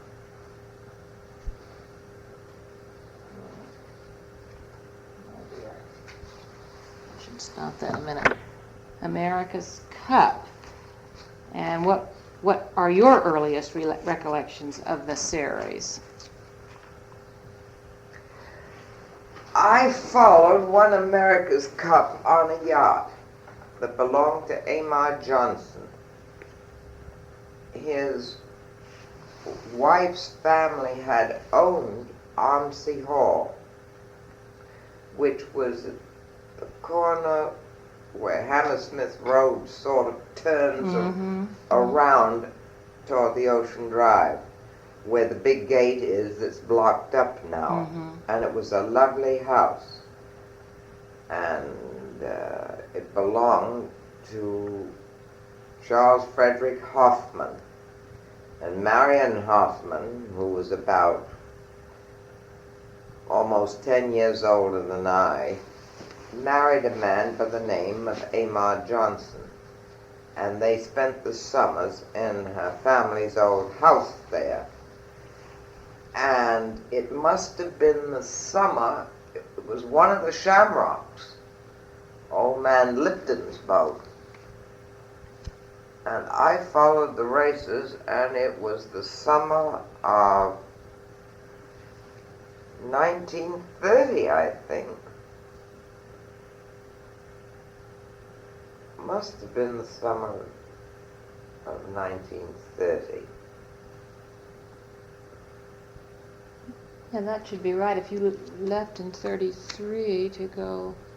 Well, no, or it might have been, I don't remember the whether it numbers was 30 go, or 32. And I don't remember which Shamrock it was. See, I didn't keep a diary, that's the trouble. No, it's too late. I wish I had. Oh, I guess so. Because it was great fun. Were you involved in any of the entertaining that went on during it? No, not really. As I said, I went to it. I met a good many people with the Johnsons on the yacht, which was interesting. Did you go out every day of the race? Follow each I went day? out 2 or 3 days. Yeah, wonderful. Did it affect your neighborhood or you personally, or just? Well, I was out of Price's Neck then. So other than knowing somebody whose boat you could go on, you really, right. I do know that in those days there weren't as many boats out watching the races. That's true. And but it was exciting, and then you saw the yachtsmen, around town and in at the casino. I think I told you about Tennis Week and back in one of the other tapes when it was always so busy and glamorous in there. Yeah. But that was the last of the races I ever followed. How do you feel about living in a place like Newport where these kind of things go on? I love it. Good. I love living in Newport, and I walk the Ocean Drive quite frequently because it reminds me of my childhood. I love the sea, and it's a very pleasant life here all year round, and it's easy as you get older. It's a pleasant and can be a stimulating place to live, because there are very interesting people who live here now. This is true, a real mix. It's an interesting mix. And I've been very happy here. I've been here now 14 years. Almost as long as you've been anywhere, really, isn't it? I mean, when you think about it, at one time. Okay, now I don't think you said the name of the boat you were on was in... Amar Johnson's yacht was called the Enchantress. Oh, that's a lovely name. Well, I did make a trip with them down into the Caribbean one spring. And she was a lovely boat. How big? A fair size, not enormous. How many people could stay on it? That trip we were about 8 of us. Well, that's a good, plus a crew, I assume. It was a steam yacht, but sometimes we put up sail to balance her better. Oh, that's interesting. Well, now, that's about my questions, but can you think of anything that's special that we might not have covered that you, during those years?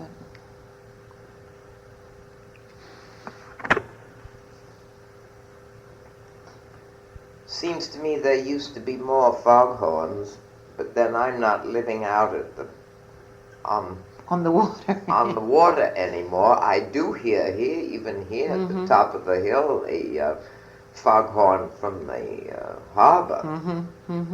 Me too. Sometimes I listen and you hear one here and then here, and they almost sound like they're talking to each other. But there was one out at Price's Neck that sounded like the wail of a banshee. It used to wail when the fog rolled in.